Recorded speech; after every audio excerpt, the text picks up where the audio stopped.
Aroma ടിവിയുടെ എല്ലാ മാന്യ ശ്രോതാക്കൾക്കും വേഗം വരുന്ന കർത്താവായ യേശു ക്രിസ്തുവിന്റെ ധന്യതിരുനാമത്തിൽ വന്ദനത്തെയും സ്വാഗതത്തെയും അറിയിക്കുന്നു. അനുഗ്രഹീതവും മനോഹരമായ നല്ല നിമിഷങ്ങൾക്കായി, നല്ല ദിവസത്തിനായി ഞാൻ കർത്താവിന് സ്തോത്രം ചെയ്യുന്നു. ഇന്ന് നമ്മുടെ ക്ഷണം സ്വീകരിച്ച് അനുഗ്രഹിക്കപ്പെട്ട ജീവിതാനുഭവം, ദൈവം നടത്തിയ അത്ഭുതകരമായ വഴികളെ കുറിച്ച് പങ്കുവയ്ക്കുവാൻ ജോയിൻ ചെയ്തിരിക്കുന്നത് കർത്താവിന്റെ വിലപ്പെട്ട ദാസൻ രാഹുൽ എന്ന ഒരു ചെറുപ്പക്കാരനാണ്. താന് തിരുവനന്തപുരത്ത് താമസിച്ചുകൊണ്ട് കർത്താവിന്റെ മഹത്വമുള്ള ശുശ്രൂഷയിൽ അനുഗ്രഹിക്കപ്പെട്ട നിലയിൽ ഈ കാലയളവിൽ ദൈവം ഉപയോഗിച്ചുകൊണ്ടിരിക്കുന്ന ഒരു ചെറുപ്പക്കാരനാണ്. തന്റെ ജീവിതത്തില്, തന്റെ ബാല്യകാലം മുതൽ ഇന്ന് വരെ ദൈവം നടത്തിയ അത്ഭുതകരമായ വഴികളുടെ നല്ല ഓർമ്മകൾ ദൈവനാമ മഹത്വത്തിന് വേണ്ടി പറയുന്നു. ഒരസാധാരണമായ ഒരുപാട് അനുഭവങ്ങൾ പ്രേക്ഷകരുമായിട്ട് പങ്കുവയ്ക്കുകയാണ്. തീർച്ചയായിട്ടും പ്രേക്ഷകർക്ക് ഇതൊരു വേറിട്ട അനുഭവമായിരിക്കും. ദൈവം നടത്തിയ അത്ഭുതകരമായ ചില വിടുതലിന്റെ അനുഭവങ്ങൾ ദൈവനാമ മഹത്വത്തിന് വേണ്ടി പറയുന്നത് പ്രേക്ഷകരുടെ വിശ്വാസം വർദ്ധിക്കുന്നതിന്, ദൈവനാമ മഹത്വത്തിനും അത് കാരണമായി തീരുമെന്ന് ഞാൻ പൂർണ്ണമായി വിശ്വസിക്കുന്നു. നിങ്ങളുടെ വിലയേറിയ അഭിപ്രായങ്ങളും നിർദ്ദേശങ്ങളും കമന്റ് ബോക്സിൽ രേഖപ്പെടുത്തണം. സ്ക്രീനിൽ കാണുന്ന വാട്സപ്പ് നമ്പറിൽ ഞങ്ങളെ വിവരം അറിയിക്കണം.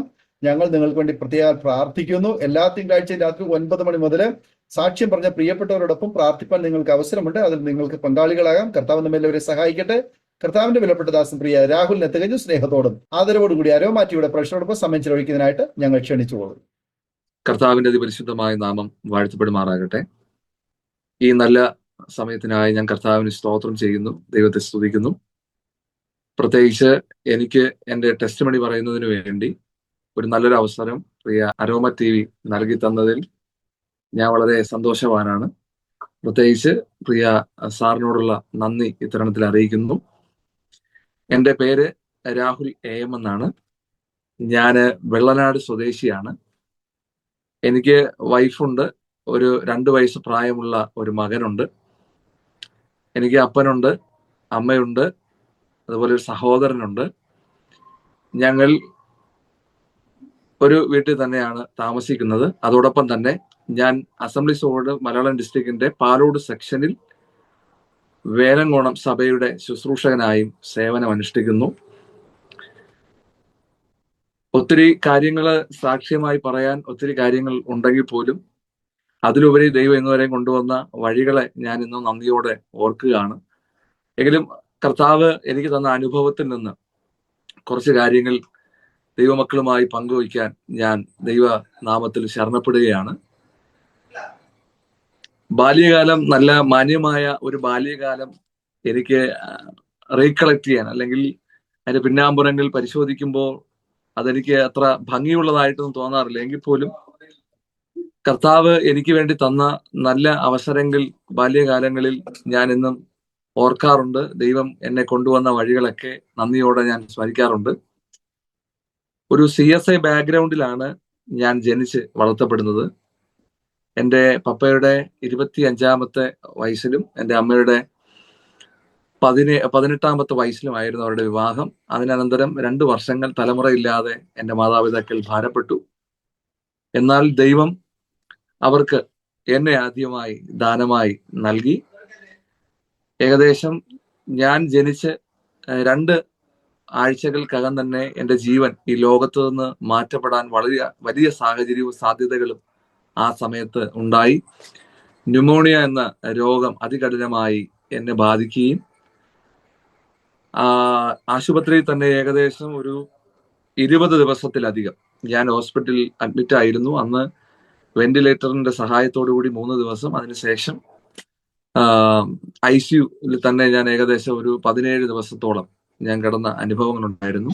അങ്ങനെ ഡോക്ടർമാര് പറഞ്ഞു രക്ഷപ്പെടുക സാധ്യത വളരെ കുറവാണ്. എങ്കിലും ആ സമയത്ത് ദൈവം എൻ്റെ അമ്മയോടൊപ്പം ഇടപെട്ടിട്ട് പറഞ്ഞു, ഈ മകനെ ദൈവവേലയ്ക്ക് വേണ്ടി വിടുകയാണെങ്കിൽ ഇവനെ ഞാൻ സൗഖ്യമാകും. ആ നിമിഷം തന്നെ എൻ്റെ അമ്മ എന്നെ കർത്തൃവേലയിലേക്ക് ഡെഡിക്കേറ്റ് ചെയ്തു. പക്ഷെ ഞാനൊരു CSI ബാക്ക്ഗ്രൗണ്ടിലാണ് ജനിച്ച് വളർത്തപ്പെട്ടത് എന്നതുകൊണ്ട് എൻ്റെ അമ്മയുടെ ആഗ്രഹം ദൈവിക രക്ഷയിൽ തന്നെ, അതായത് പെന്തക്കോസ്ത് വിശ്വാസത്തിൽ തന്നെ ഒരു പാസ് ആകണം എന്നതായിരുന്നു എൻ്റെ അമ്മയുടെ ഉള്ളിലെ ആഗ്രഹം. അപ്പോൾ അങ്ങനെ പ്രാർത്ഥിക്കുകയൊക്കെ ചെയ്തു. അതിന്റെ പരിണിത ഫലമായിട്ട് ദൈവം എനിക്ക് നല്ല സൗഖ്യം ദൈവം നൽകുകയും ഡോക്ടർമാരും ആ ലോകവും ഞങ്ങളുടെ ബന്ധുമിത്രാദികളും എല്ലാവരും അതിശയിക്കുമാറ് ദൈവം എന്നെ സൗഖ്യമാക്കുകയും ആ സമയം ചെയ്തു. അങ്ങനെ വളർന്നു വരുന്ന സാഹചര്യത്തിൽ മുമ്പോട്ട് പോകുമ്പോൾ ദാരിദ്ര്യം എന്നത് എൻ്റെ വീട്ടിലെ ഏറ്റവും വലിയ മുഖമുദ്രയായി മാറി.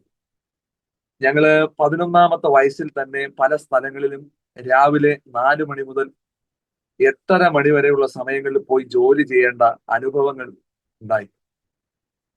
അങ്ങനെ എനിക്ക് ഒരു സഹോദരനും കൂടെ ഉണ്ട്. അദ്ദേഹം എനിക്ക് 2 വയസ്സ്, ഞാനും അദ്ദേഹവും തമ്മിൽ 2 വയസ്സ് ഡിഫറൻസ് മാത്രമേ ഉള്ളൂ. അപ്പൊ ഞാനും എന്റെ അനുജനും, അന്ന് എനിക്ക് 11 വയസ്സും അനുജന് 9 വയസ്സുമായിരുന്നു. ഞാനും എന്റെ അനുജനും ചേർന്നാണ് രാവിലെ 4 മണിയാകുമ്പോൾ ജോലികൾക്കായി പോകുന്നത്. ഞങ്ങളുടെ വീടിന് ചുറ്റുപാടും തന്നെ ഒത്തിരി റബ്ബർ പുരയിടങ്ങളുണ്ട്. അതുപോലെ ഒരു മുയൽ ഫാം, മുയലുകളെ വളർത്തുന്ന ഒരു ഫാം ഉണ്ടായിരുന്നു. അവിടെ രണ്ടിടത്തായിട്ട് ഞങ്ങൾ ജോലി ചെയ്തു. അതോടൊപ്പം ഞങ്ങളുടെ വീട്ടിലും പശുക്കൾ ഉണ്ടായിരുന്നു. അപ്പോൾ ആ സമയത്തൊക്കെ ഞങ്ങൾ ഒത്തിരി ജോലികൾ ചെയ്തിട്ടാണ്, രാവിലെ എഴുന്നേറ്റ് ജോലികൾ ചെയ്തിട്ടാണ് ഞങ്ങൾ സ്കൂളിൽ പോകുന്നത്. രാവിലെ 4 മണിക്ക് എഴുന്നേറ്റ് ഫാമിൽ ജോലി ചെയ്ത് കഴിഞ്ഞാൽ അത് കഴിഞ്ഞിട്ട് എൻ്റെ പപ്പ തന്നെ വെട്ടിയിടുന്ന റബ്ബർ ഉണ്ടായിരുന്നു. അതിന്റെ കറയൊക്കെ എടുത്ത് ഞങ്ങള് സ്കൂളിൽ പോകും. അപ്പൊ അതിനു മുമ്പ് വീട്ടിൽ വരുമ്പോ ഭക്ഷണത്തിനായിട്ട് യാതൊരു വഴിയും ഉണ്ടായിരുന്നില്ല. എൻ്റെ അമ്മ പറയും, മക്കളെ ഇന്ന് രാവിലെ മൈദ എന്ന മാവ് കൊണ്ടാണ് ഞങ്ങളുടെ വീട്ടിൽ ഏറ്റവും അധികം ആഹാരം അന്ന് ഉണ്ടാക്കിയിരുന്നത്. അന്ന് മൈദ മാവിനാണ് ഏറ്റവും വില കുറവ്. അപ്പൊ ആ സാഹചര്യത്തിൽ ഞങ്ങൾ അത് മാത്രം, അതിലുണ്ടാകുന്ന സാധനങ്ങൾ, അത് ഏത് തരത്തിലുള്ള പലഹാരമാണോ അത് മാത്രം ഭക്ഷിച്ച് ഉച്ചത്തേക്ക് ചോറോ മീനോ ഒന്നും തരാൻ ഞങ്ങളുടെ വീട്ടിൽ ഉണ്ടായിരുന്നില്ല. അങ്ങനെയാണ് ഞങ്ങൾ സ്കൂളിലേക്ക് പോകുന്നത്. അപ്പോൾ ഈ കാര്യങ്ങളെല്ലാം ചെയ്തുകൊണ്ട് മുമ്പോട്ട് പോകുമ്പോൾ തന്നെ ഞങ്ങളുടെ കൂട്ടുകാര് ഞങ്ങളുടെ അടുത്തിരുത്തത്തില്ല. കാര്യം മുയൽ ഫാമിലൊക്കെ പോയി എത്ര നന്നായിട്ട് കുളിച്ചെന്ന് പറഞ്ഞാലും ഏത് സോപ്പ് ഉപയോഗിച്ചാലും ഈ വിരലിനിടയിലുള്ള ആ സ്മെല്ല് എപ്പോഴും ഇങ്ങനെ നിലനിർത്തും. അതുപോലെ പശു ഉണ്ടായിരുന്നതുകൊണ്ട്, അപ്പോൾ ഞങ്ങള് വീട്ടില് പശുവിനെയൊക്കെ നോക്കിയിട്ട് പോകുന്നത് കൊണ്ട് ഞങ്ങളുടെ സുഹൃത്തുക്കളൊന്നും ഞങ്ങളെ അടുത്ത് ഇരുത്താറില്ലായിരുന്നു. കാര്യം ഞങ്ങളുടെ വിരലിനിടയിലും അതുപോലെ ഞങ്ങളുടെ ശരീരത്തിന്റെ ചില ഭാഗങ്ങളിലൊക്കെ ഈ സ്മെല്ല് നിൽക്കുന്നത് കൊണ്ട് അവർക്കത് ഇഷ്ടമല്ല. അപ്പോൾ അങ്ങനെ തന്നെ കുറെ റിജക്ഷൻസ് ഞങ്ങൾ എൻ്റെ ബാല്യകാലത്തിൽ തന്നെ ഒത്തിരി അനുഭവിച്ചിട്ടുണ്ട് പിന്നെ സ്കൂളിൽ. അപ്പോൾ ഞങ്ങൾക്ക് നന്നായി ഉടുക്കാൻ ഒരു വസ്ത്രമോ അതുപോലെ അരയെ കെട്ടാൻ നല്ലൊരു ബെൽറ്റോ ഒന്നും ഉണ്ടായിരുന്നില്ല. ഞങ്ങള് ഞങ്ങളുടെ വീടിന്റെ അടുത്ത് ഒരു മുസ്ലിം സഹോദരി ഇൻസ്റ്റാൾമെന്റിന് തുണി കൊടുക്കുകയും അതുപോലെ ഇങ്ങനെയുള്ള സാധനങ്ങളൊക്കെ ഇൻസ്റ്റാൾമെന്റിന് കൊടുക്കുന്ന ഒരു ആന്റി ഉണ്ടായിരുന്നു. ഇന്നും അവരെ കയ്യിൽ നിന്ന് ഞങ്ങളുടെ അമ്മ ഇപ്പോഴും വല്ലപ്പോഴും ഒക്കെ അങ്ങനെയൊക്കെ മേടിക്കാറുണ്ട്. അപ്പോൾ ആ സമയത്ത് ഇൻസ്റ്റാൾമെന്റിന് തുണി എടുക്കുന്ന ആന്റിയുടെ കയ്യിൽ നിന്നാണ് ഞങ്ങൾ ഇൻസ്റ്റാൾമെന്റിനാണ് ഞങ്ങളുടെ വസ്ത്രങ്ങൾ വാങ്ങിച്ചിട്ടുകൊണ്ടിരുന്നത്. എങ്കിലും ഒത്തിരി വസ്ത്രങ്ങളൊന്നും അല്ല, ഏറ്റവും വില കുറഞ്ഞ ഡിസ്കൗണ്ട് ഉള്ള ക്വാളിറ്റി കുറഞ്ഞ തുണികളാണ് ആ സമയങ്ങളിലൊക്കെ ഞങ്ങളുടേതായിട്ടുള്ള വസ്ത്രങ്ങൾ എന്ന് പറയുന്നത്. എന്നാൽ ഞങ്ങളുടെ അമ്മയുടെയൊക്കെ സഹോദരനൊക്കെ സാമ്പത്തികമായിട്ടൊക്കെ കർത്താവ് അവർക്ക് കുറെയൊക്കെ നൽകിയിട്ടുണ്ടായിരുന്നു.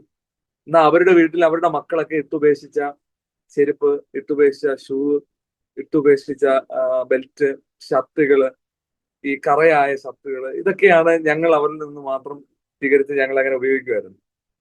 എന്നാൽ പഠിക്കുന്ന സമയത്ത് ഒരു പ്രാവശ്യം ഞാനും അനുജനും കൂടെ ഓടി, അന്ന് ബസ് കിട്ടാതെ വന്നപ്പോൾ ഒരു ദിവസം ഓടി ഞങ്ങള് ബസ്സിൽ ചാടി കയറിയ സമയത്ത് അനുജന്റെ പാന്റിന്റെ ഹൂക്ക് പോയി. എന്നാൽ എൻ്റെ കയ്യിലുണ്ടായിരുന്ന 2 റബ്ബർ ബാൻഡുകൾ എനിക്ക് ഇന്നും ഓർമ്മയാണ്. അവൻ പറഞ്ഞു, ചേട്ടാ ഇതുപോലെ സംഭവിച്ചിട്ടുണ്ട്, അപ്പൊ എന്ത് ചെയ്യാൻ പറ്റുമെന്ന് ചോദിച്ചപ്പോൾ ഞാൻ ആ ബസ്സിന്റെ സീറ്റിന്റെ സൈഡിലുള്ള ഒരു കമ്പിയിൽ അവനെ ഇരുത്തിയിട്ട് ഞാൻ പറഞ്ഞു, കുഴപ്പമില്ല, എൻ്റെ കയ്യിൽ റബ്ബർ ബാൻഡ് ഉണ്ട്, അത് ഞാൻ എടുത്തു തരാം.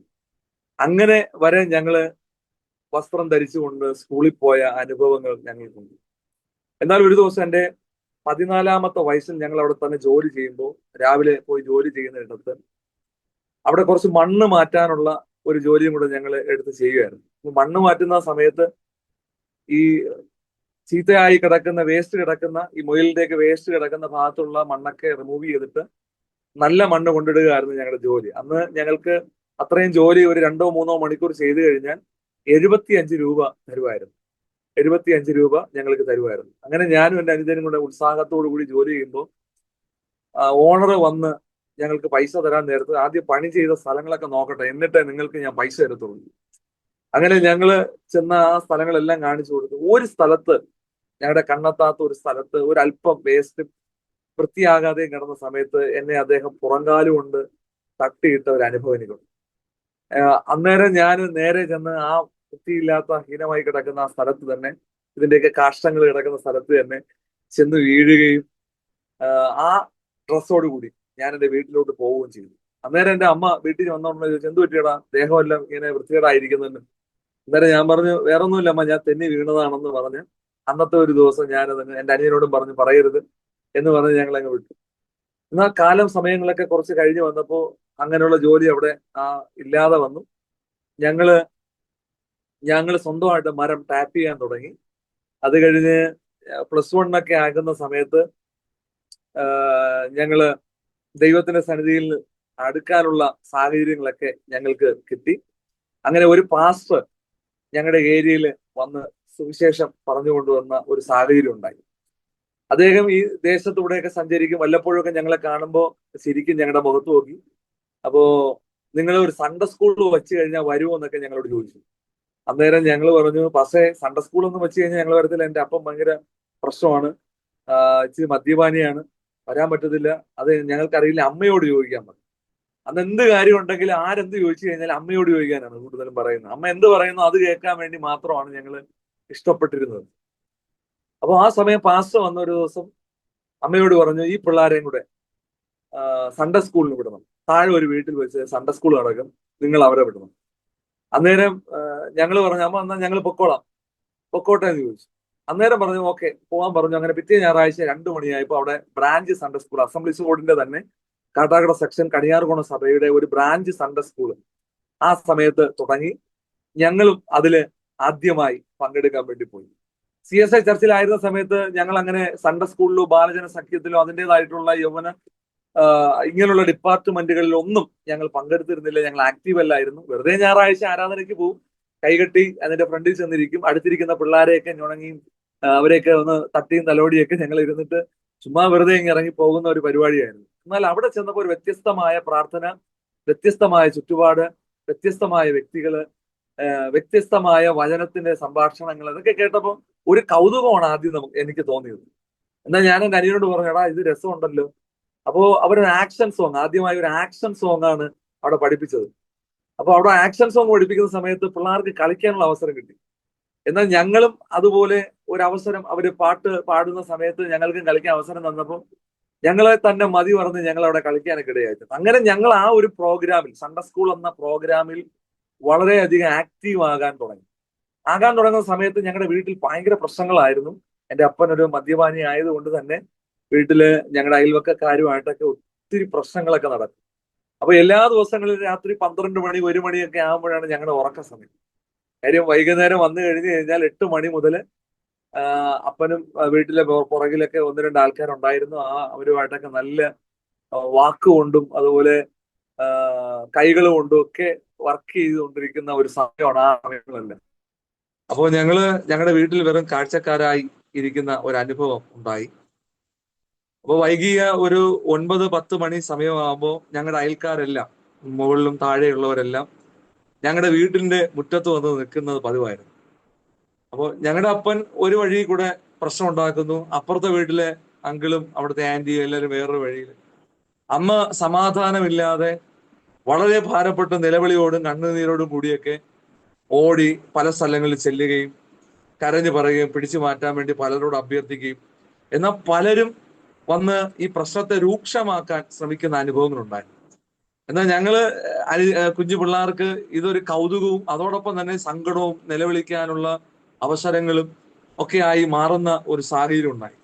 അങ്ങനെ ഞങ്ങളുടെ പാസ്റ്റർ ഒരു ദിവസം ഇത് കണ്ടുകൊണ്ട് വരികയും അദ്ദേഹം അടുത്തുള്ള ഒരു ഭവനത്തിൽ ചെന്ന് ഞങ്ങളെ ആശ്വസിപ്പിച്ച അനന്തരം അടുത്തുള്ള ഒരു ഭവനത്തിൽ ചെന്ന് അദ്ദേഹം പറയും, ഇവിടെ എന്താണ് പ്രശ്നം എന്നൊക്കെ ചോദിച്ച് മനസ്സിലാക്കി. എന്നാൽ ഒരു ദിവസം എൻ്റെ പിതാവില്ലാത്ത ദിവസം ഞങ്ങളുടെ വീട്ടിൽ അദ്ദേഹം വന്നു. വരുന്ന സമയത്ത് പ്രിയാൻറ്റി ഉണ്ടായിരുന്നു. രണ്ടുപേരായിട്ട് വന്നിട്ട് ഞങ്ങളോട് പറഞ്ഞത്, നിങ്ങളുടെ ഈ പ്രശ്നങ്ങളെല്ലാം മാറ്റാൻ കഴിവുള്ള ഒരു ദൈവമുണ്ട്. അന്നേരം എൻ്റെ അമ്മ പറഞ്ഞപ്പോൾ, ആന്റി പാസ്റ്ററെ, ഞാനൊരു വിശ്വാസി ആയിരുന്ന ആളാണ്, ഞാൻ സ്നാനപ്പെട്ട ആളാണ്, ഞാൻ ഹൈന്ദവ മാർഗത്തിൽ ജീവിച്ച ആളാണ്. എന്നാൽ അവിടെ ഒരു സുവിശേഷകൻ വന്ന് ഞങ്ങൾ എല്ലാവരെയും രക്ഷയുടെ മാർഗം കാണിച്ചു തന്നതാണ്. പക്ഷേ എൻ്റെ വിവാഹത്തോടനുബന്ധിച്ചാണ് ഞാൻ പിന്നെയും ഇങ്ങനെ ഒരു വിശ്വാസത്തിലോട്ട് ഞാൻ വരാനിടയായതെന്ന് എൻ്റെ മാതാവ് പറഞ്ഞു.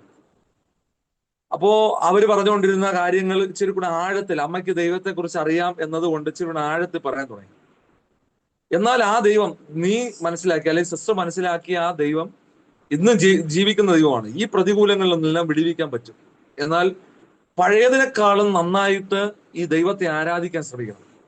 ദൈവത്തെ മനസ്സിലാക്കണം. ദൈവസന്നിധിയിൽ നിൽക്കാൻ തുടങ്ങണം. വിടേണ്ടതും ഉപേക്ഷിക്കേണ്ടതായിട്ടുള്ള എല്ലാം ഉപേക്ഷിക്കണം. അന്നേരം അമ്മ പറഞ്ഞു, അതിനുള്ള സാഹചര്യമൊന്നും ഞങ്ങളുടെ വീട്ടിലില്ല, എങ്കിലും ശ്രമിക്കാം എന്ന് മാത്രം പറഞ്ഞ് പാസ്റ്റർ ഒരു വാക്ക് പ്രാർത്ഥിക്കുകയും പോവുകയും ചെയ്തു. എന്നാൽ പാസ്റ്റർ വന്നു എന്ന് അയൽവക്കത്തുള്ള ഒരു വീട്ടിലെ ഒരാള് എന്റെ അപ്പനോട് വൈകുന്നേരം പറഞ്ഞു. ഒരു പാസ്റ്റർ വന്നിട്ട് പോയി, പ്രാർത്ഥിച്ചിട്ട് പോയി, നിന്റെ അറിവോട് കൂടിയാണോ എന്നൊക്കെ ചോദിച്ചു. അന്നേരം വീണ്ടും പപ്പ ഓടി ഇച്ചിരി മദ്യപിച്ചിട്ട് നേരെ വീട്ടിൽ വന്നിട്ട് ചോദിച്ചു, അമ്മയോട് ചോദിച്ചു, ഇനി ഏതെങ്കിലും പാസ്റ്റർമാര് ഈ വീടിനകത്ത് കയറുവാണെങ്കിൽ ഞാൻ കാലിനെ തല്ലി ഓടിക്കും എന്ന് പറഞ്ഞു. അമ്മ പറഞ്ഞു, ഇത് ആര് നിങ്ങളോട് പറഞ്ഞു ഇങ്ങനെ പാസ്റ്റർ വന്നെന്നൊക്കെ? അതൊക്കെ ഞാൻ അറിയും, ഇവിടെ ഒരു ഇല അനങ്ങിയാൽ പോലും ഞാൻ അറിയും എന്ന് അദ്ദേഹം പറഞ്ഞ് അന്ന് ഒരു വഴക്കുണ്ടായി. എന്നാൽ ദിവസങ്ങൾ ഇങ്ങനെ കഴിഞ്ഞു പോയി. ഞങ്ങൾക്കൊരു സമാധാനം ഇല്ലാതെയായി. സ്കൂളിൽ പോയി കഴിഞ്ഞു കഴിഞ്ഞാൽ സമാധാനം ഇല്ലാതെ, വീട്ടിൽ വരുമ്പോൾ ഇനി ഏത് അവസ്ഥയിലാണ് വീട് എന്ന് പറയാം. അങ്ങനെ അത്രയും എങ്ങനെ ആയിരിക്കും എന്നൊക്കെ ചിന്തിച്ചാണ് ഞാനും എൻ്റെ അനുജനും സ്കൂളിൽ വിട്ട് വരുന്നത്. അന്ന് 6 കിലോമീറ്റർ ദൂരം നടന്നാണ് ഞങ്ങൾ സ്കൂളിൽ പോയിരുന്നത്. അപ്പോ ഞങ്ങൾക്ക് 1 രൂപയാണ് എൻ്റെ അമ്മ ഞങ്ങൾക്ക് ഒരു ദിവസം തരുന്നത്. അതിന് വണ്ടിക്കൂലിയൊന്നും ഇല്ല. 6 കിലോമീറ്റർ നടന്നു പോകാൻ വേണ്ടി ഞങ്ങൾക്കൊരു എനർജി ഡ്രിങ്ക് വാങ്ങാൻ വേണ്ടി. അത് എനർജി ഡ്രിങ്ക് എന്ന് പറഞ്ഞാൽ പഴയ പിള്ളേര് സിബപ്പ് എന്ന് പറഞ്ഞ് ഉപയോഗിക്കുന്ന സാധനം. അത് 50 പൈസക്ക് ഉണ്ടായിരുന്നു. അപ്പോ 1 രൂപയ്ക്ക് 2 എണ്ണം. ഞാനും എൻ്റെ അനുജന് സ്കൂൾ വിട്ട് കഴിഞ്ഞാൽ ഇത് രണ്ടും കൂടെ മേടിക്കും. വഴിയിലൂടെ ഇങ്ങനെ കുടിച്ച് നടന്ന് വരും. അപ്പോൾ അങ്ങനെ ഒരു ദിവസം നടന്നു വരുന്ന സമയത്ത് ഞാൻ വീട്ടിൽ വന്നപ്പോൾ എൻ്റെ അമ്മ ഒരു ഭാഗം മൊത്തം നീരായിട്ട് വീട്ടിലിരിക്കുകയാണ്. അപ്പൊ ഞാൻ ചോദിച്ചു, എന്ത് പറ്റി അമ്മ എന്ന് പറഞ്ഞു. കെട്ടിപ്പിടിച്ച് എൻ്റെ അമ്മ കരഞ്ഞു. അന്നേരം പറഞ്ഞു, പപ്പ ഇതുപോലെ ചുടുകല്ല് വെച്ച് തല്ലിയതാണ് എന്ന് പറഞ്ഞു. ഞങ്ങൾ വളരെ കരഞ്ഞുകൊണ്ട് ആയിരിക്കുന്ന സമയത്ത് എൻ്റെ അപ്പ അവിടെ വന്നു. അപ്പൊ വന്നപ്പോൾ ദയനീയമായ ആ നോട്ടം അദ്ദേഹത്തെ വല്ലാതെ വേദനപ്പെട്ടു. അദ്ദേഹത്തിന് പറഞ്ഞ്, ഞാൻ അപ്പോഴത്തെ ദേഷ്യത്തിൽ അങ്ങനെ ചെയ്തതല്ലേ, അന്നേരം അപ്പം കുടിച്ചിട്ടില്ല. എന്നാൽ ഞങ്ങൾക്കത് വളരെ ഭാരമായി. വൈകുന്നേര സമയത്ത് അപ്പം പിന്നെയും കുടിച്ചിട്ട് വന്നിട്ട് പിന്നെയും അപ്പുറത്തും ഇപ്പുറത്തുള്ളവരായിട്ട് പിന്നെയും പ്രശ്നങ്ങളായി. ഒരു ദിവസം ആ പാസ്റ്ററും ആന്റി ഒരു ദിവസം കൂടെ ഞങ്ങളുടെ വീട്ടിൽ വന്നിട്ട് പറഞ്ഞു, ഒരു കാര്യം ചെയ്യും, ഞായറാഴ്ച നിങ്ങൾക്ക് വരാൻ പറ്റില്ല, ശരി, വെള്ളിയാഴ്ച 1 മണിക്കൂർ, ഒരേ 1 മണിക്കൂറെ ചോദിക്കുന്നു. ആരാധന കഴിയുന്നത് ഇവിടെ 1 മണിക്കാണ്. 1 മണി മുതൽ 2 മണി വരെ 1 മണിക്കൂർ, ഇതിൽ ഏതെങ്കിലും ഒരു സമയം നിങ്ങൾ വരണം. അന്നേരം അവന്റെ അമ്മ പറഞ്ഞ്, പറ്റുമോ നോക്കട്ടെ ആന്റി, ഈ ആഴ്ച ഞങ്ങൾ വരാം. ഞങ്ങള് സ്കൂളിൽ പോയി. എൻ്റെ അമ്മ ആ സമയമായപ്പോ കൃത്യം അവിടെ ചെന്നു. അമ്മയ്ക്ക് വേണ്ടി പാസ്റ്ററും ആന്റിയും കൂടെ കൈകോർത്തിരുന്ന് പ്രാർത്ഥിക്കാൻ തുടങ്ങി. കൈകോർത്തിരുന്ന് പ്രാർത്ഥിക്കുന്നു. ഭയങ്കര വിടുതലായി. വൈകുന്നേരം വീട്ടിൽ വന്നു. അമ്മയ്ക്ക് അത് ഇഷ്ടമായി. അതുപോലെ അമ്മയ്ക്ക് ഒരു സമാധാന ദൈവം ആ സമയം നൽകി. വൈകുന്നേരം വീട്ടിൽ വന്നപ്പോൾ പിന്നെയും അപ്പൻ നേരത്തതിൽ അധികമായ പ്രശ്നങ്ങൾ ഉണ്ടാകാൻ തുടങ്ങി. ചർച്ചിൽ പോയെന്ന് അറിഞ്ഞില്ല, പക്ഷേ പ്രശ്നങ്ങൾ രൂക്ഷമാകുന്ന സമയത്ത് എൻ്റെ അമ്മ പറഞ്ഞു, ഇനി ഞങ്ങളെ സഹിക്കാൻ അല്ലെങ്കിൽ ഞങ്ങളെ നോക്കാൻ വയ്യ എന്നുണ്ടെങ്കിൽ അപ്പൻ്റെതായ വഴിക്ക് പോവാം. ഞാൻ 2 മക്കളെയും നോക്കി ജീവിച്ചോളാന്ന് എൻ്റെ അമ്മ. അത് അപ്പനെ വളരെയധികം ചൊടിപ്പിച്ചു. അദ്ദേഹത്തെ ഉപദ്രവിക്കാൻ വേണ്ടി പ്രേരിപ്പിച്ചു. അങ്ങനെ അമ്മയെ ഉപദ്രവിക്കുകയും ചെയ്തു. എന്നാൽ കുറച്ച് ദിവസങ്ങൾ ഇങ്ങനെ കഴിയുന്ന സമയത്ത് എൻ്റെ അമ്മ അപ്പനോട് പറഞ്ഞു, ഞങ്ങൾ ഇനി ഈ പള്ളിയിലോട്ടില്ല, CSI ചർച്ചിലോട്ടില്ല, ഞങ്ങൾ ഈ പെന്തക്കോസ്ത് പള്ളിയിൽ പോകാൻ പോകാം. ഞാൻ അവിടെ പോയി ഞങ്ങൾക്ക് വേണ്ടി പ്രാർത്ഥിക്കുന്ന സമയത്താണ് ഞങ്ങൾക്ക് ഒരു ആശ്വാസം അവിടെ കിട്ടുന്നത്. പിള്ളേര് സൺഡേ സ്കൂളിന് പോകുന്നുണ്ട്, അപ്പൊ അവർക്കും അത് സന്തോഷമാണ്. അപ്പൊ ഞങ്ങള് ആ പള്ളിയിലോട്ട് പോകാം. എന്തെങ്കിലും പെന്തക്കോസ്തുകാര് വീട്ടിനകത്ത് കയറി കഴിഞ്ഞാൽ കാലടിച്ചു ഓടിക്കുമെന്ന് പറഞ്ഞ എൻ്റെ അപ്പൻ അന്നേരം പറഞ്ഞു, നിന്റെ ഇഷ്ടം പോലെ ചെയ്യാം, ഞാൻ അതിനൊന്നും ഇടങ്ങേറല്ല, നിന്റെ ഇഷ്ടം പോലെ നീ. എന്നാൽ അതിന്റെ പിറ്റേ ആഴ്ച ഞങ്ങള് രാവിലെ 8:30 മണിയായപ്പോ തന്നെ ആ പള്ളിയിലെത്തിയപ്പോ അവിടെ സൺഡേ സ്കൂളുണ്ട്. അന്നേരം അവിടെ പറഞ്ഞു, ഈ 9:30 വരെ സൺഡേ സ്കൂളാണ്, അവിടെ ഇരിക്കാം. അപ്പൊ ഞാനും എൻ്റെ അനുജനൊക്കെ സന്തോഷത്തോടെ ഇരുന്ന് ആരാധനയ്ക്ക് അറ്റൻഡ് ചെയ്തു. പൊതു ആരാധന, കൈയടിച്ചുള്ള ആരാധന, അന്യഭാഷയുള്ള ആരാധന, തമ്പേറുള്ള ആരാധന, ഇൻസ്ട്രുമെന്റ്സ്, കയ്യിലെ ചിഞ്ചി പോലുള്ള ഇൻസ്ട്രുമെന്റ്സ് കൊണ്ടുള്ള ആരാധന, അപ്പൊ ഈ ആരാധനയൊക്കെ ഞങ്ങൾക്ക് വളരെ കൗതുകമാണ്. ഞങ്ങൾക്ക് നോക്കിയിരിക്കാനാണ് ഒരു സമയം പോകുന്നതെല്ലാം നോക്കിയിരുന്ന് അടുത്തിരുന്ന് എന്റെ അനിയനെ ഒന്ന് തൊട്ടിട്ട് പറയടാ, നോക്കടാ, അങ്ങോട്ട് നോക്കടാ, നോക്കടാ, ചാടുന്നു, ആടുന്നു, പാടുന്നു, എഴുന്നേറ്റ് തുള്ളുന്നു. ഇതൊക്കെ ഞങ്ങളിങ്ങനെ പറഞ്ഞുകൊണ്ട് അവിടെ ഇരിക്കുകയാണ്. ഞങ്ങൾക്ക് ഇതൊരു കൗതുകമായിരുന്നു, ഒരു പരിഹാസമായിരുന്നു. എന്നാൽ അന്ന് വീട്ടിൽ ചെന്നിട്ട് ഞാനും എൻ്റെ അനുജനും കൂടെ വൈകുന്നേരം ഇത് പറഞ്ഞാണ് കൂടുതൽ ചിരിക്കുകയും ഇത് പറഞ്ഞ് അനുകരിക്കുകയും പാസ്റ്റർ അനുകരിക്കുകയും ഒക്കെ ചെയ്ത് അങ്ങ് പോവുകയാണ്. അന്നേരം എൻ്റെ അമ്മ പറഞ്ഞു, മക്കളെ, അന്നേരം അവർ പറഞ്ഞ വാക്കുകളൊക്കെ ഞാനും എൻ്റെ അനുജനും ചേർന്ന് പറയാൻ തുടങ്ങി. അന്യഭാഷയുടെ വാക്കുകളൊക്കെ ഞങ്ങൾ വീട്ടിൽ ഇരുന്ന് കൊണ്ട് ഇങ്ങനെയൊക്കെയാണ് പറഞ്ഞത് എന്ന് പറഞ്ഞ് കളിയാക്കാൻ തുടങ്ങി. അന്നേരം എൻ്റെ അമ്മ പറഞ്ഞു, മക്കളെ, ഒരിക്കലും അങ്ങനെയുള്ളതൊന്നും കളിയാക്കാൻ പാടില്ല, അത് ദൈവീകമായ കാര്യങ്ങളാണ്. അമ്മയുടെ വാക്ക് കേട്ടനുസരിക്കുന്നത് കൊണ്ട് ഞങ്ങള് അത് അന്നേരം അങ്ങ് വിട്ടു. പാസ്റ്റർ പറഞ്ഞു, അന്നത്തെ സമയത്ത് ഈ അമേരിക്ക പോലുള്ള രാജ്യങ്ങളിൽ നിന്നുകൊണ്ട് ഒത്തിരി ക്രിസ്ത്യൻസിന് വേണ്ടി അല്ലെങ്കിൽ പെന്തക്കോസ്തുകാർക്ക് വേണ്ടി ഗിഫ്റ്റ് ഒക്കെ അയക്കുന്ന ഒരു പ്രോഗ്രാം ഈ അസംബ്ലീസ് ബോർഡിൽ ഉണ്ടായിരുന്നു. അന്നേരം പാസ്റ്റർ ഞങ്ങളോട് പറഞ്ഞു, ഒരു കാര്യം, കണ്ടിന്യൂസ് ആയിട്ട് നിങ്ങൾ സൺഡേ സ്കൂളിൽ വരികയാണെങ്കിൽ നിങ്ങൾക്ക് എല്ലാ ഡിസംബർ മാസത്തിലും ഗിഫ്റ്റ് കിട്ടും. അന്നേരം ഞങ്ങൾ ചോദിച്ചു, എന്താ പാസ്റ്റർ ഈ ഗിഫ്റ്റ് എന്ന് പറയുന്ന സംഭവം? അത് ഈ വിദേശത്ത് നിന്ന് വരുന്നതാണ്, ഒത്തിരി കളിപ്പാട്ടങ്ങളും ഇൻസ്ട്രുമെന്റ്സ് ഒക്കെ അതിനകത്ത് ഉണ്ടാവും എന്നൊക്കെ എന്നോട് പറഞ്ഞു. അന്നേരം ഞങ്ങൾ പറഞ്ഞു, ഞങ്ങൾ കൃത്യമായിട്ട് വരാം, അത് മാത്രം പോരാ, പുറത്തു നിന്ന് പിള്ളേരെ കൊണ്ടുവരണം. അപ്പൊ ഞങ്ങളുടേതായിട്ടുള്ള കുറച്ച് ഗ്യാങ് പിള്ളേരുണ്ടായിരുന്നു, അവരെ കൂടെ കൊണ്ടുവരിക എന്നതാണ് പാസ്റ്റർ ലക്ഷ്യം. ഇത് പറഞ്ഞ പാട് ഗിഫ്റ്റ് കിട്ടുമെന്നുള്ള ആ ഒരു പേര് ഉള്ളത് കൊണ്ട് ഞങ്ങൾ ഓടി, ഞാനും എല്ലാ വീടുകളിലും കയറി, ഞങ്ങളുടെ ബന്ധുക്കളുടെ എല്ലാ വീടുകളിലും കയറി പറഞ്ഞു, എടാ, ഗിഫ്റ്റ് കിട്ടും, നിങ്ങൾ പള്ളിയിൽ വരുന്നെങ്കിൽ വരണം, സൺഡേ സ്കൂളുണ്ട്. അതെന്തോടാ അങ്ങനെ ഒരു സ്കൂള്? ഞാൻ പറഞ്ഞു, സൺഡേ സ്കൂൾ എന്ന് പറഞ്ഞാൽ ബൈബിൾ പഠിപ്പിക്കും, പിന്നെ വാക്യം കാണാതെ പറയണം, ഇത്രയേ ഉള്ളൂ, വേറെ പരിപാടിയൊന്നുമില്ല എന്ന് പറഞ്ഞപ്പോൾ പിള്ളേരെല്ലാം കൂടെ പറഞ്ഞു, അത് ഗിഫ്റ്റ് കിട്ടുമല്ലോ, അതുകൊണ്ട് ഞാൻ എന്തായാലും വരാം. അങ്ങനെ പിള്ളേരെല്ലാരും കൂടെ ഗിഫ്റ്റ് കിട്ടുമെന്ന് പറഞ്ഞുകൊണ്ട് അടുത്ത ഞായറാഴ്ച മുതൽ ഞങ്ങളോടൊപ്പം വന്നു. ഞങ്ങളോടൊപ്പം വന്നപ്പോൾ തന്നെ ഇവർക്ക് ഈ ആക്ഷൻ സോങ്ങും അതൊക്കെ കണ്ടപ്പോൾ തന്നെ ഇഷ്ടപ്പെട്ടു. അവരും കുറച്ച് പേര്, ഏകദേശം ഒരു 25ഓളം പിള്ളേരെ തന്നെ ഞാനും എൻ്റെ അനിയനും ചേർന്ന് ഞങ്ങളുടെ ഈ വാർഡിൽ നിന്ന് കൊണ്ടവിടെ ചെല്ലുമായിരുന്നു. ഒരു 2 മണിക്കൂർ സമയം ഞങ്ങൾക്ക് വേണ്ടി ഞങ്ങളുടെ കൂട്ടുകാരെല്ലാം അവിടെ വന്നിരിക്കുമായിരുന്നു. എന്നാൽ അങ്ങനെ ഞങ്ങൾ സഭയിൽ ആക്റ്റീവായി തുടങ്ങി. എൻ്റെ അപ്പൻ പറഞ്ഞു, വീട്ടിനകത്ത് ഒരു പാസ്റ്റർ കയറുകയാണെങ്കിൽ അദ്ദേഹത്തിന്റെ കാല് ഞാൻ തല്ലിവിടും. ആദ്യമായി അപ്പനുള്ളപ്പോ തന്നെ ഞങ്ങളുടെ ചർച്ചിലെ ആ പാസ്റ്റർ വീട്ടിൽ വന്നപ്പോ ഞാൻ കണ്ടത് വടക്ക് വശത്തൂടെ, അതായത് അടുക്കള ഭാഗത്തൂടെ ഇറങ്ങിപ്പോയ എൻ്റെ അപ്പനെയാണ്. ഞാൻ ചിന്തിച്ച് കമ്പെടുക്കാനോ കോടാലി എടുക്കാനോ പോയോ എന്നൊക്കെ ചിന്തിച്ച് പതുക്കെ അമ്മ പറഞ്ഞു, പോയി നോക്കടാ എന്ന് പറയുമ്പോൾ ഞാൻ പെട്ടെന്ന് വെളിയിലോട്ടൊന്ന് ഇറങ്ങി. അന്നേരം ഞാൻ നോക്കിയപ്പോൾ തോളയിൽ ഒരു തോർത്ത് കൊടുത്തിട്ട് ഒന്നും മിണ്ടാതെ ഇറങ്ങിപ്പോയ ഒരു അപ്പനെയാണ് ഞാൻ കണ്ടത്. അതിന്റെ പിറ്റേ പ്രാവശ്യം പാസ്റ്റർ വിസിറ്റിങ്ങിന് വന്നപ്പോൾ എൻ്റെ അപ്പൻ അവിടെ ഉണ്ടായിരുന്നു. അപ്പൻ അവിടെ റൂമിനകത്ത് കിടക്കുകയായിരുന്നു. പാസ്റ്റർ പറഞ്ഞു, ബ്രദറെ സ്തോത്രം. അന്നേരം പറഞ്ഞു, ആ പാസ്റ്റർ എന്ന് പറഞ്ഞ് കൈ അദ്ദേഹത്തിന്റെ മുമ്പിൽ ഇങ്ങനെ കൂക്കുന്നതാണ്. അന്നേരം എനിക്ക് മനസ്സിലായി, ഞങ്ങളുടെ അമ്മയ്ക്ക് മനസ്സിലായി, അത്യാവശ്യം ദൈവത്തെ ഭയമുള്ള ഒരാൾ തന്നെയാണ് മനസ്സിലായി. അങ്ങനെ കുറേശ്ശെ എൻ്റെ പപ്പയോട് പാസ്റ്റർ സംസാരിക്കുകയൊക്കെ ചെയ്യും. അങ്ങനെ വിസിറ്റിംഗ് ഒക്കെ കഴിഞ്ഞു പോയി. ഒത്തിരി ദിവസങ്ങൾ ഇങ്ങനെ നീണ്ടിങ്ങനെ പോകുന്ന സമയത്ത് തന്നെ പപ്പ അല്പമായിട്ടൊക്കെ ഞങ്ങൾ പ്രാർത്ഥിക്കാനിരിക്കുമ്പോഴൊക്കെ വന്ന് പ്രാർത്ഥിക്കാനിരിക്കും. പക്ഷെ മദ്യപിച്ചിട്ടാണെങ്കിലും പുകവലിച്ചിട്ടാണെങ്കിലും അദ്ദേഹം അത് കഴിഞ്ഞിട്ടാണെങ്കിലും വന്ന് ഇരിക്കുമായിരുന്നു. ഞങ്ങൾ പ്രാർത്ഥിക്കുന്നത്, ഞങ്ങൾ വചനം പറയുന്നതൊക്കെ അദ്ദേഹത്തിന് ഒരു കൗതുകം തോന്നി അദ്ദേഹം വന്നിരിക്കും. അങ്ങനെ നീണ്ടു നിൽക്കുമ്പോൾ അപ്പന്റെ ഭവനത്തിൽ നിന്ന് തന്നെ ഞങ്ങളെ ഇറക്കി വിടും. ഇവിടെ പ്രാർത്ഥന പറ്റത്തില്ല, ഇവിടെ ആരാധന പറ്റത്തില്ല. അങ്ങനെ പപ്പയുടെ അമ്മയും പപ്പയുടെ അപ്പനും കൂടെ ചേർന്ന് ഞങ്ങളെ വീട്ടിൽ നിന്ന് ഇറക്കി വിടും. ഞങ്ങൾക്ക് പോവാൻ ഒരു വീടില്ല, താമസിക്കാൻ ഒരിടമില്ല, 1 സെന്റ് ഭൂമിയില്ല. ആ അനുഭവത്തിൽ ഞങ്ങളായിരുന്നു. എന്ത് ചെയ്യുമെന്ന് ഞങ്ങൾക്ക് അറിയില്ല. അന്നേരം എൻ്റെ അപ്പൻ ആദ്യമായി ഞങ്ങളെ 3 പേരെ കെട്ടിപ്പിടിച്ച് കരഞ്ഞൊരു സാഹചര്യം. മക്കളെ, ഇനി ഞാൻ എന്ത് ചെയ്യും? അപ്പന് തരാനൊന്നുമില്ല. ഞങ്ങള് ഇപ്പൊ ഞാൻ ഇരിക്കുന്ന ഈ ഭവനത്തിന്റെ തൊട്ടു മുമ്പിൽ ഒരു പുരയിടമുണ്ട്. അവിടെ ഒരു ടാർപ്പയിട്ട് ആ രാത്രി ഇവിടെ കഴിഞ്ഞു. ആ മഞ്ഞത്ത് ഞാനും എൻ്റെ അനുജനും എൻ്റെ അമ്മയും എൻ്റെ അപ്പനുമായിട്ട് കിടന്നു.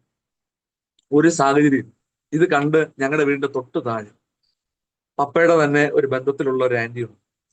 അവര് രാവിലെ വന്നിട്ട് വിളിച്ചു, എടാ, ഞങ്ങളുടെ വീട്ടിൽ വലിയ വിശാലമായ ഒരു സ്ഥലമൊന്നുമില്ല, താമസിക്കാൻ വലിയൊരു ഇടമൊന്നുമില്ല, പക്ഷേ നിനക്കും നിന്റെ മക്കൾക്ക് നിന്റെ ഭാര്യയ്ക്ക് നിൽക്കാൻ ഒരിടം ഞാൻ തരാം, ഒരു ചായ്പ്.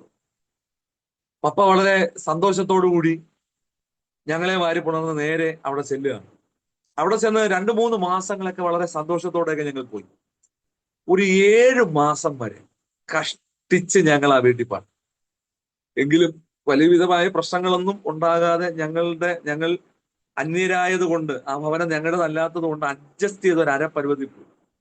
എന്നാൽ എൻ്റെ അപ്പൻ വന്ന് എൻ്റെ അപ്പന്റെ അപ്പനോട് ചോദിച്ചു, ഞങ്ങൾക്ക് എന്തെങ്കിലും തരണം, വിശാലമായ ഒന്നും വേണം. അങ്ങനെ 75 സെന്റ് സ്ഥലം ഉണ്ടായിരുന്ന ആള് ഞങ്ങൾക്ക് 2 സെന്റ് സ്ഥലമാണ്, 2 സെന്റ് സ്ഥലം. ആ 2 സെന്റിലാണ് ഇപ്പൊ ഞാൻ ഇരിക്കുന്ന വീട് ഉൾപ്പെടെയുള്ളത്. ഇന്നും അതേ 2 സെന്റ് സ്ഥലമാണ് ഞങ്ങൾക്ക്. അപ്പോ ആ 2 സെന്റ് സ്ഥലം തന്നപ്പോ എൻ്റെ അപ്പം പറഞ്ഞു എന്ത് ചെയ്യാൻ പറ്റും. അങ്ങനെ അന്ന് അമ്മയുടെ കാതിലും കഴുത്തിലൊക്കെ കിടന്ന ഇച്ചിരി ആഭരണങ്ങൾ ഉണ്ടായിരുന്നു. അന്ന് ഒത്തിരി വിലയൊന്നും ഉണ്ടായിരുന്നില്ല. ഇന്നത്തെ പോലെ 75,000 80,000 മേളിലോട്ടൊന്നും ഇല്ലായിരുന്നു. നിസ്സാര വിലയാണ് അന്ന് ആഭരണത്തിനുണ്ടായിരുന്നത്. ആ സമയത്ത് അമ്മ അതെല്ലാം കൂടെ എടുത്തു കൊടുത്തു. അത് പണയം വെച്ച് ആദ്യം അടിസ്ഥാനം അങ്ങ് വെട്ടി ഒരു 2 റൂമിനുള്ള എല്ലാ സാഹചര്യങ്ങളും ആ സമയത്ത് ഒരുക്കി. സാമ്പത്തികം ഇല്ല. അമ്മ പലരോടും കൈ നീട്ടി പലിശയ്ക്ക് പൈസ വാങ്ങി വീട് പണി ഒരല്പം അയച്ചു. 2 റൂം മാത്രമാണ് ഉള്ളത്. അപ്പൊ തന്നെ എനിക്കും എന്റെ അനുജന് ഏകദേശം 17 വയസ്സ് അടുപ്പിച്ച് വരെ ആയി. ഞങ്ങൾ രണ്ടുപേരും ഒരുമിച്ചാണ് കിടക്കുന്നത്. അവന്റെ ബെഡ്ഷീറ്റ് എന്റെ അടുത്ത് വന്നു കഴിഞ്ഞാൽ ഞങ്ങൾ തമ്മിൽ രാത്രി 12 മണിക്കും 1 മണിക്കൊക്കെ അടിയാണ്. അദ്ദേഹത്തിന്റെ കാലം ഇങ്ങോട്ട് വന്നു കഴിഞ്ഞാൽ ഞാനൊരു തട്ട് കൊടുക്കും. അദ്ദേഹത്തിന്റെ കൈ വന്നു കഴിഞ്ഞാൽ അവൻ എനിക്കിട്ട് തരും. ഞാൻ എന്റെ കൈ അങ്ങോട്ട് പോയി കഴിഞ്ഞാൽ അവൻ എനിക്കിട്ട് തരും. അങ്ങനെ ഒരു കട്ടിലിൽ, അതായത് അന്ന് 700 രൂപയാണ് ഒരു കൊച്ചു കട്ടില്. അത് മാത്രമാണ് ഞങ്ങൾക്ക് രണ്ടുപേർക്കും കൂടെ എൻ്റെ അപ്പം തന്നത്. അതിലാണ് ഞങ്ങൾ കിടക്കുന്നത്. ഒരാൾ നിവർന്ന് കിടന്നാൽ ഒരാൾ ചരിഞ്ഞ് കിടക്കേണ്ടി വരും. ആ പരുവത്തിൽ ഞങ്ങൾ ജീവിക്കുമായിരുന്നു. എങ്കിലും കുറെ നാളുകൾ ഇങ്ങനെ കഴിഞ്ഞു പോയി. ഈ പലിശയ്ക്കൊക്കെ വാങ്ങിയത് കൊണ്ട് ഒത്തിരി കടമായി. എൻ്റെ അമ്മയ്ക്ക് ഈ ദേശത്ത് കടക്കാരി എന്ന പേര്. പലരും പറഞ്ഞു എത്ര പൈസ കിട്ടിയാലും തികയാത്തൊരു കുടുംബമായി തീർന്നല്ലോ എന്ന് പറഞ്ഞ് പലരും ആക്ഷേപങ്ങൾ പറയുന്നത്. ഞങ്ങളൊരു വീട്ടിൽ പോകുമ്പോൾ ഞങ്ങളുടെ വീടിന് മുമ്പിൽ ചെല്ലുമ്പോൾ തന്നെ കഥ കടയ്ക്കുന്ന പതിവുണ്ട്. ഭക്ഷണം കഴിക്കുന്നവര് ഭക്ഷണം എടുത്തുകൊണ്ട് അകത്ത് പോകുന്ന പരിപാടിയുണ്ട്. ഞങ്ങളോടൊപ്പം കളിച്ചുകൊണ്ടിരിക്കുന്ന ഞങ്ങളുടെ കൂട്ടുകാർ തന്നെ എടാ അതുകൂടെ രാഹുൽ രഞ്ജിത്തും വരുന്നുണ്ട്, അപ്പോൾ അതുകൊണ്ട് ഭക്ഷണമൊക്കെ എടുത്തുകൊണ്ട് അകത്ത് പോവാം, അവന്മാർ കണ്ടു കഴിഞ്ഞാൽ അവന്മാർക്ക് കൊടുക്കേണ്ടി വരും എന്നൊക്കെ പറയുന്ന ഒരു അനുഭവമൊക്കെ ഞങ്ങൾക്ക് ഉണ്ടായി. കാലങ്ങൾ കുറെ സമയങ്ങളൊക്കെ ഇങ്ങനെ കഴിഞ്ഞു പോയി. എന്റെ 17ാമത്തെ വയസ്സിലാണ് ഞാൻ ബൈബിൾ കോളേജിൽ പോകുന്നത്. അപ്പൊ ഈ അവസ്ഥയിലാണ് ഞാൻ ബൈബിൾ കോളേജിൽ പോകുന്നത്. ഭവനമൊന്നുമില്ല, അകത്ത് കോൺക്രീറ്റ് മാത്രമാണ്. എല്ലാം ഹോളുകളൊക്കെ വീണ് കസേര ഇടാൻ പറ്റത്തില്ല. ഒരു കസേര നോക്കിയിട്ടില്ല എങ്കിൽ കുഴിക്കകത്ത് വീഴുന്ന ആള് മറിഞ്ഞു. ആ പരുവാണ് വീടിനകമല്ല. അപ്പൊ 2 റൂമേ ഉള്ളൂ. അപ്പൊ അതിന്റെ സാഹചര്യങ്ങളുണ്ട്. എന്നാൽ ഒരു ദൈവദാസൻ ഒരു ദിവസം, ഞാൻ ബൈബിൾ കോളേജിൽ പോകുന്ന സമയത്ത്, ഞാൻ +2 പഠിക്കുന്ന സമയത്താണ് സ്നാനപ്പെടുന്നത്. സ്നാനപ്പെട്ട ഉടൻ തന്നെയാണ് ബൈബിൾ കോളേജിൽ ഞാൻ പോകുന്നത്. അപ്പൊ ബൈബിൾ കോളേജിൽ പഠിക്കുന്ന സമയത്ത് ഒരു ദൈവദാസൻ എന്റെ തലയെ കൈവച്ച് ദൂത് പറഞ്ഞു, മകനെ, നീ ഇല്ലാത്ത ദാരിദ്ര്യത്തിൽ ജീവിക്കുന്ന മനുഷ്യൻ, കടഭാരത്താൽ നിന്റെ അമ്മ വലയുന്ന ഒരാളാണ്. അപ്പൊ ഞങ്ങൾക്ക് സ്ഥലം അറിയത്തില്ല, ആളാരാണെന്ന് അറിയത്തില്ല, എന്നും അറിയത്തില്ല. ഞാൻ ബദേൽ ബൈബിൾ കോളേജിൽ പുനലൂരാണ് പഠിച്ചത്. അപ്പൊ എന്റെ സീനിയറായി പഠിച്ചൊരു ദൈവദാസനാണ്. എങ്കിലും നീ ബൈബിൾ കോളേജ് പഠനം പൂർത്തിയായി ഇറങ്ങുമ്പോൾ ദൈവം നിനക്ക് വേണ്ടിയുള്ളതെല്ലാം ചെയ്യും. അന്നേരം ഞാൻ ചിന്തിച്ചു, എന്ത് ചെയ്യാൻ വേണ്ടിയാണ് എനിക്കറിയില്ല. ഞങ്ങളുടെ വീട്ടിലെ സാഹചര്യം എങ്ങനെയാണ്? അപ്പൻ മദ്യപാനിയാണ്. അപ്പൻ മാനസാന്തരപ്പെട്ടിട്ടില്ല. പ്രാർത്ഥനയ്ക്ക് ഇരിക്കുമെങ്കിലും മാനസാന്തരപ്പെട്ടിട്ടില്ല. പാസ്റ്റർമാര് വീട്ടിൽ കയറിയ കാലൊടിച്ച് ഇടുമെന്ന് പറഞ്ഞ് എന്റെ അപ്പനാണ് എന്നെ ബൈബിൾ കോളേജിൽ കൊണ്ടാക്കിയത്. അപ്പൊ ആ സാഹചര്യത്തിൽ ഞാൻ ജീവിക്കുക. അന്നേരം ഇദ്ദേഹം പറഞ്ഞ ദൂത് എന്റെ മനസ്സിൽ കിട്ടും.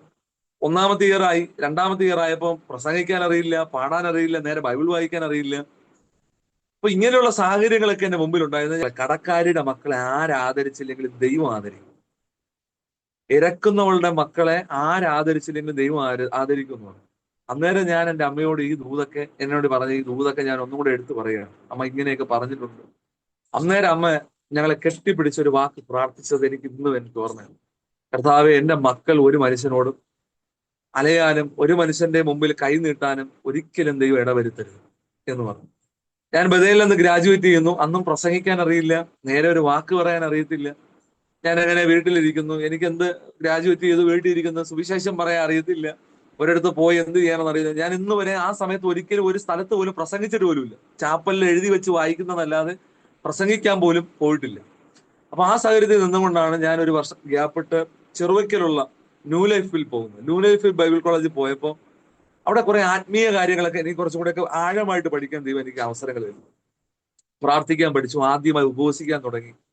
ദൈവസന്നിധിയിൽ ഇരിക്കാൻ തുടങ്ങി. അങ്ങനെയൊക്കെ പ്രാർത്ഥിച്ചു വന്നതിന്റെ ഫലമായിട്ട് ദൈവം എനിക്ക് അല്പമായി പ്രസംഗിക്കാനും പുറത്തൊക്കെ മീറ്റിങ്ങിനായിട്ടൊക്കെ വഴിയൊക്കെ ദൈവം ഒരുക്കി ആ സമയം. അങ്ങനെ ന്യൂ ലൈഫിൽ പഠിക്കുന്ന സമയത്താണ് പ്രസംഗം എന്താണെന്നും സഭ എത്ര സഭകളുണ്ടെന്നും എത്ര ഡിനോമിനേഷൻസ് ഉണ്ടെന്നും എത്രത്തോളം വ്യാപ്തമാണ് ഈ പെന്തക്കോസ്ത് സമൂഹം എന്നും ഒക്കെ ഞാൻ നന്നായി മനസ്സിലാക്കിയത് ചെറുവക്കലുള്ള ന്യൂ ലൈഫ് ബൈബിൾ കോളേജിൽ പഠിക്കുന്ന സമയത്താണ്. അവിടെ ചെല്ലുന്ന സമയത്ത് എനിക്ക് വെറും 20 വയസ്സ് മാത്രമാണ് അന്ന് പ്രായം. ബഥേലിൽ ഞാൻ 17ാമത്തെ വയസ്സിൽ ജോയിൻ ചെയ്തു. 20ാമത്തെ വയസ്സിൽ ഞാൻ ഇറങ്ങി. ചെറുവക്കിൽ ഞാൻ 20 കഴിഞ്ഞ് 21ാമത്തെ വയസ്സ് തുടക്കമായപ്പോഴാണ് ചെറുവക്കിൽ കയറുന്നത്. അപ്പൊ ചെറുവക്കിൽ കയറി പഠിക്കുന്ന സമയത്ത് ഇന്ന കാര്യങ്ങൾ, ആത്മീയ കാര്യങ്ങളിലൊക്കെ ഞാൻ വ്യാപൃതനാകാൻ തുടങ്ങി, പ്രസംഗിക്കാൻ തുടങ്ങി, ഉപവസിക്കാൻ തുടങ്ങി, പ്രാർത്ഥിക്കാൻ തുടങ്ങി. അപ്പോൾ എനിക്കൊരു ആത്മീയ സന്തോഷമുണ്ട്. അന്നേരം ഞാൻ പഠിച്ചുകൊണ്ടിരിക്കുന്ന സമയത്ത് ദൈവം എന്നോട് എന്റെ ഹൃദയത്തിൽ തന്നെ, ഞാനൊരു ദിവസം പ്രയർ ടവറിൽ ഇരുന്ന് പ്രാർത്ഥിക്കുന്ന സമയത്ത് ദൈവം എന്നോടുള്ളിൽ പറഞ്ഞു, അടുത്ത വർഷം, അതായത് ഞാൻ 21 അവിടെ ജോയിൻ ചെയ്ത് 22 അടുത്ത വർഷം നിന്റെ ഭവനത്തിന്റെ സ്ഥിതി ഞാൻ മാറ്റും. എന്റെ അമ്മ ഒരു കൊച്ചു ലോണിന് വേണ്ടി ആ സമയത്ത് ബാങ്കുമായിട്ട് സമീപിച്ചിട്ടുണ്ട്. അപ്പോ 2.5 ലക്ഷം രൂപയിലധികം പ്രതിമാസം വരുമാനം ഉണ്ടെങ്കിൽ മാത്രമേ ആ ലോൺ ലഭിക്കുള്ളൂ എന്നാണ് ബാങ്ക് മാനേജർ പറഞ്ഞത്. കാര്യം 2 സെന്റ് സ്ഥലം മാത്രം ഉള്ളതുകൊണ്ട്, പ്രൂഫ് ഇത്ര മാത്രം ഉള്ളതുകൊണ്ട്, അപ്പോൾ 2,50,000 രൂപയിൽ കൂടുതൽ പ്രതിവർഷ വരുമാനം വേണം. അന്നേരം അമ്മ പറഞ്ഞു അത് കിട്ടാൻ സാധ്യതയില്ല മക്കളെ എന്ന് പറഞ്ഞു. എന്നാൽ ചില ദിവസങ്ങൾ അങ്ങോട്ട് കഴിഞ്ഞ സമയത്ത് തന്നെ ലോണ് കിട്ടി. ഞങ്ങൾ ആ വീട് ഒരല്പമായി മെയിൻ്റെനൻസ് ചെയ്യാൻ തുടങ്ങി. മെയിൻ്റെനൻസ് ചെയ്തു. ഇന്ന് ഈ കാണുന്നത് പോലെ, ഇന്ന് ഞങ്ങൾക്ക് ലഭിക്കുന്നത് പോലെ കുറച്ച് കാര്യാദികളൊക്കെ ചെയ്ത് ഞാൻ അവിടെ ഗ്രാജുവേറ്റ് ചെയ്ത് പുറത്തിറങ്ങി പാലോട് സെക്ഷനിൽ, അസംബ്ലി സോണിലെ പാലോട് സെക്ഷനിൽ ചുള്ളാളം എന്ന സ്ഥലത്താണ് ഞാൻ ആദ്യം ദൈവവേലയ്ക്ക് വേണ്ടി വർക്ക് ചെയ്യുന്നത്. അവിടെ ചെയ്യുന്നവർ ഇസ്ലാംസും ഹിന്ദുക്കളും മാത്രമുള്ള ഒരു സ്ഥലമാണ്. എനിക്ക് എങ്ങനെ വർക്ക് ചെയ്യണോ എന്നുള്ള ചെറിയ പരിജ്ഞാനങ്ങൾ മാത്രമല്ലാതെ വലിയ വിപുലമായിട്ടുള്ള യാതൊരു അറിവുമില്ല. ഞാൻ അവിടെ എല്ലാ ദിവസവും പോയിട്ട് ബസ് ഫെയർ കൊടുത്ത് പോയിട്ട് അപ്പുറത്തും ഇപ്പുറത്തും ഒക്കെ ഒന്ന് കറങ്ങും.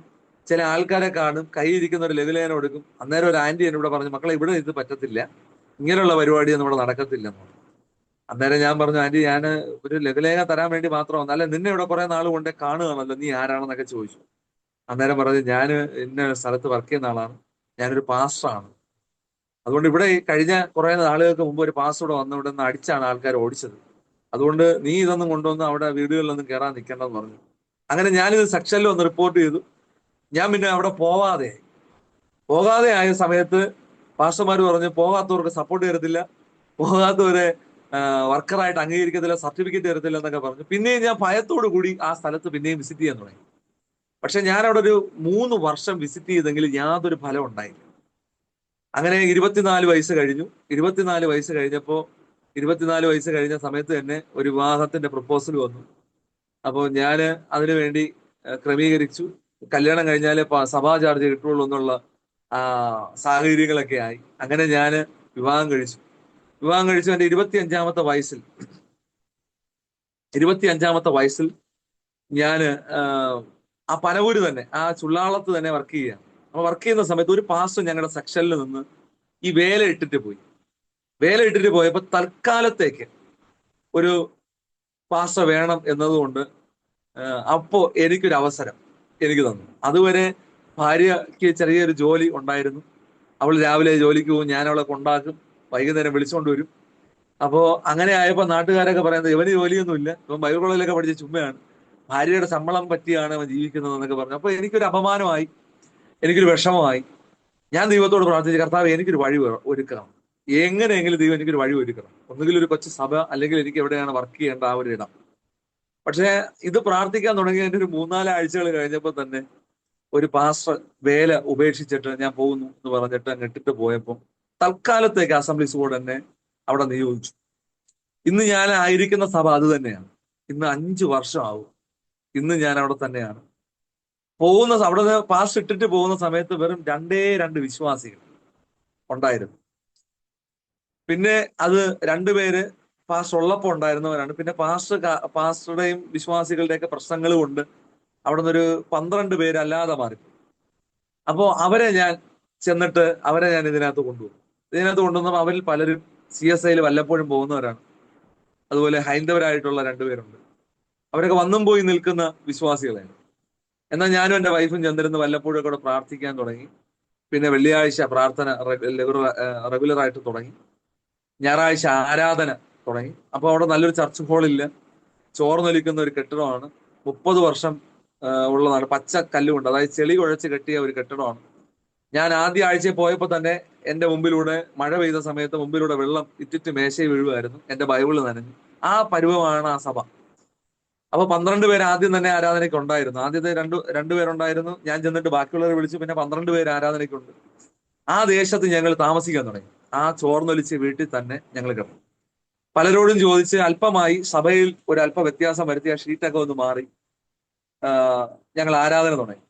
ഒത്തിരി പേര് അന്ന് ഞങ്ങൾക്കെതിരായിരുന്നെങ്കിലും ക്രമേണ ഞങ്ങൾ യൗവനക്കാരാണ്. അന്ന് എനിക്ക് വെറും 25 വയസ്സ്, എന്റെ ഭാര്യയ്ക്ക് വെറും 22 വയസ്സ്. യൗവനക്കാരായതുകൊണ്ട് ഞങ്ങൾ അവരുടെ ഇടയിലെല്ലാം ഒരു അല്പ ശ്രദ്ധേയമായി തുടങ്ങി. നിങ്ങൾ എവിടെ നിന്നാണ് വന്നത്? അപ്പൊ ഞാൻ പറഞ്ഞ പുതിയ പാസ്റ്ററാണ്. അങ്ങനെ 1-2 പേര് സ്ഥിരമായി CSA പോകുന്ന ഒരു ആന്റിയുടെ പേര് പുഷ്പ എന്നാണ്. ആന്റി പറഞ്ഞു, പാസ്റ്റർ എന്റെ മകള് കുറെ നാളായിട്ട് വീട് വിട്ടു പോയി. അന്നേരം ദൈവത്തിന്റെ ആത്മാവ് എന്റെ ഉള്ളിൽ പറഞ്ഞു, 2 ആഴ്ചക്കകത്ത് ആ സൗകര്യം മടങ്ങി വരും. ഈ അമ്മ അങ്ങനെ ഭാരപ്പെട്ടിരിക്കുകയാണ്, കുറെ നാൾ കൊണ്ട്, 3 മാസം കൊണ്ട് ഭാരപ്പെട്ടിരിക്കുകയാണ്. അവർ CSA കുടുംബമാണ്. അന്നേരം ദൈവാത്മാവ് എന്നോട് പറഞ്ഞു, 2 ആഴ്ചക്കകത്ത് അവർ തിരിച്ചു വരും. ഞാനിത് പറഞ്ഞു, ആന്റി 2 ആഴ്ചക്കകത്ത് നിങ്ങളുടെ മകൾ തിരിച്ചു വരും പറഞ്ഞു. അതേപോലെ 2 ആഴ്ച കഴിഞ്ഞപ്പോ ആ സിസ്റ്റർ വീട്ടിൽ മടങ്ങി. ഈ ആന്റി ഈ സിസ്റ്ററെയും കൊണ്ട് അവിടെ വന്നു. ആദ്യത്തെ വിശ്വാസി അവരായിരുന്നു. ഞാൻ പോയതിനു ശേഷം ആദ്യത്തെ വിശ്വാസി. അങ്ങനെ ഇന്ന് അവിടെ ഏകദേശം 54 വിശ്വാസികളുണ്ട്. അതില് ഹിന്ദുക്കളായിട്ടുള്ളവരുണ്ട്. ഒരു വർഷം തന്നെ ഒറ്റ പ്രാവശ്യം 9 ആൾക്കാരാണ് ഒരു സ്നാനക്കടവിൽ ഇറങ്ങി സ്നാനപ്പെട്ടത്. ഇതൊന്നും എന്റെ കഴിവല്ല. ഇതിപ്പോ ഞാൻ നിങ്ങളോട് പറയുമ്പോൾ പോലും നിങ്ങൾ ചിന്തിക്കരുത് രാഹുൽ പാസ്റ്റർ എന്തോ വലിയ ആളായിട്ട് തന്നെ അങ്ങ് പറയാ. അല്ല, ദൈവം ഈ സാധുവിലൂടെ, ഒന്നുമില്ലാത്തവരുടെ വാഹനത്തിൽ പോലും കയറാൻ യോഗ്യതയില്ലാത്ത, സ്വന്തം ഭവനക്കാരുടെ വീട്ടിൽ പോലും പ്രവേശിക്കാൻ യോഗ്യതയില്ലാത്ത ഈ സാധുവിനെ കൊണ്ട് ദൈവം ആ ദേശത്ത് ചില അത്ഭുതങ്ങളും ചില വീടുകളുടെ വാതിലുകളും ദൈവം തുറന്നു. ഇന്ന് 54 പേരുള്ള ഒരു സഭയായത് മാറി. പ്രിയമുള്ളവരെ, ആ ദേശത്ത് ഞാൻ പാർക്കുമ്പോൾ ഞങ്ങൾക്ക് നല്ല ഭക്ഷണമില്ല, ഞങ്ങൾക്ക് നല്ല ജീവിക്കാനുള്ള സാഹചര്യം ഇല്ല. ഞങ്ങൾ പിന്നെയും കടത്തിൻ്റെതായ ഭാരം ഉണ്ടായിരുന്നെങ്കിൽ പോലും ഞങ്ങൾക്കൊരു നല്ല സപ്പോർട്ടർ ഇല്ല. മാസം ഒരു 1000 രൂപ ഞങ്ങളുടെ സെക്ഷനിൽ നിന്ന് എനിക്ക് സഹായം തരും. ഈ മാസം വരെ 1000 രൂപ. ഇതുകൊണ്ടാണ് ഞാനും എൻ്റെ ഭാര്യയും അവിടെ കഴിഞ്ഞു കൂടിയത്. ഞങ്ങൾ പാലോട് എന്ന് പറയുന്ന സ്ഥലം തന്നെ ട്രൈബൽ ഏരിയയാണ്. അത് അന്വേഷിക്കുമ്പോൾ നിങ്ങൾക്ക് മനസ്സിലാവും. അപ്പൊ അവിടെ പാർക്കുന്ന ഒരു ദശാംശം ഒന്നും കൊടുത്ത് ശീലിച്ചവരല്ല. ഈ കാണിക്ക വഞ്ചിയിൽ 1 രൂപ കോയിലിട്ട് ജീവിച്ചു വന്നവരാണ്. അപ്പോൾ സാമ്പത്തികമായിട്ടൊന്നും ഇല്ലാതെ വന്നപ്പോൾ നമ്മൾ ഒരിക്കലും സാമ്പത്തികമായി കണ്ടുകൊണ്ടല്ല സുവിശേഷ വേലയ്ക്ക് ഇറങ്ങിയത്. കാര്യം ഞാൻ വെറും ദരിദ്ര കുടുംബത്തിൽ ജനിച്ചു വളർന്നത് കൊണ്ട് എനിക്ക് സാമ്പത്തികം എന്ന് പറയുന്നത് എന്താണെന്ന് പോലും നേരെ അറിയാത്തൊരു കാലമാണ്. അപ്പോൾ ഈ സമയങ്ങളിൽ തന്നെ സാമ്പത്തികത്തിനൊന്നും പ്രയോറിറ്റി കൊടുക്കാതെ ദൈവവേലയ്ക്ക് പ്രയോറിറ്റി കൊടുത്ത് ദൈവം എന്നെ പല സ്ഥലങ്ങളിൽ കൊണ്ടുപോയി സാക്ഷ്യം പറയുകയും അതുപോലെ എന്റെ അനുഭവങ്ങൾ പറയുകയും ദൈവം പ്രവാചകനായി എന്നെ ഉപയോഗിക്കുകയും ഇന്നും ദൈവം ഉപയോഗിച്ചുകൊണ്ടിരിക്കുകയും ചെയ്തു. അങ്ങനെ ഞാൻ അവിടെ കഴിഞ്ഞു പോകുന്ന സമയത്ത് ഒരു ദിവസം ഭക്ഷണത്തിന് വഴിയില്ല. ഞാൻ എൻ്റെ ഭാര്യയോട് പറഞ്ഞു, എന്തുകൊണ്ട് ഉണ്ടാക്കാൻ, എന്തുണ്ട് കഴിക്കാൻ, എന്തുണ്ട്? അന്നേരം പറഞ്ഞു, ഇല്ല, ഈ ചെള്ള് കുത്തിയ അരി, അതായത് വെള്ളക്കളർ, ചുമന്ന അരി വെള്ളക്കളറായ അനുഭവം. ഈ അരി എന്റെ കയ്യിലെടുത്ത് തന്നിട്ട് പറഞ്ഞു, ഇതാണുള്ളത്, എന്ത് ചെയ്യട്ടെന്ന്. ഞാൻ പറഞ്ഞു, നീ വെക്കാൻ പറഞ്ഞു. ഞാൻ എന്റെ ദാരിദ്ര്യം എന്റെ വീട്ടിൽ പറയാറില്ല. ഇന്നും ജനിച്ചു വളർന്ന് എന്റെ അറിവുള്ള കാലം തൊട്ട് ഇതാ ഈ നിമിഷം വരെയും ദൈവത്തോടല്ലാതെ, ഞാൻ അറിഞ്ഞ എന്റെ ദൈവത്തോടല്ലാതെ എന്റെ വീട്ടിൽ ദാരിദ്ര്യം പറയാറില്ല. അപ്പൊ ഞാൻ ഇതൊന്നും വീട്ടിൽ വിളിച്ച് പറയാറില്ല, എന്റെ ഭാര്യയും പറയാറില്ല.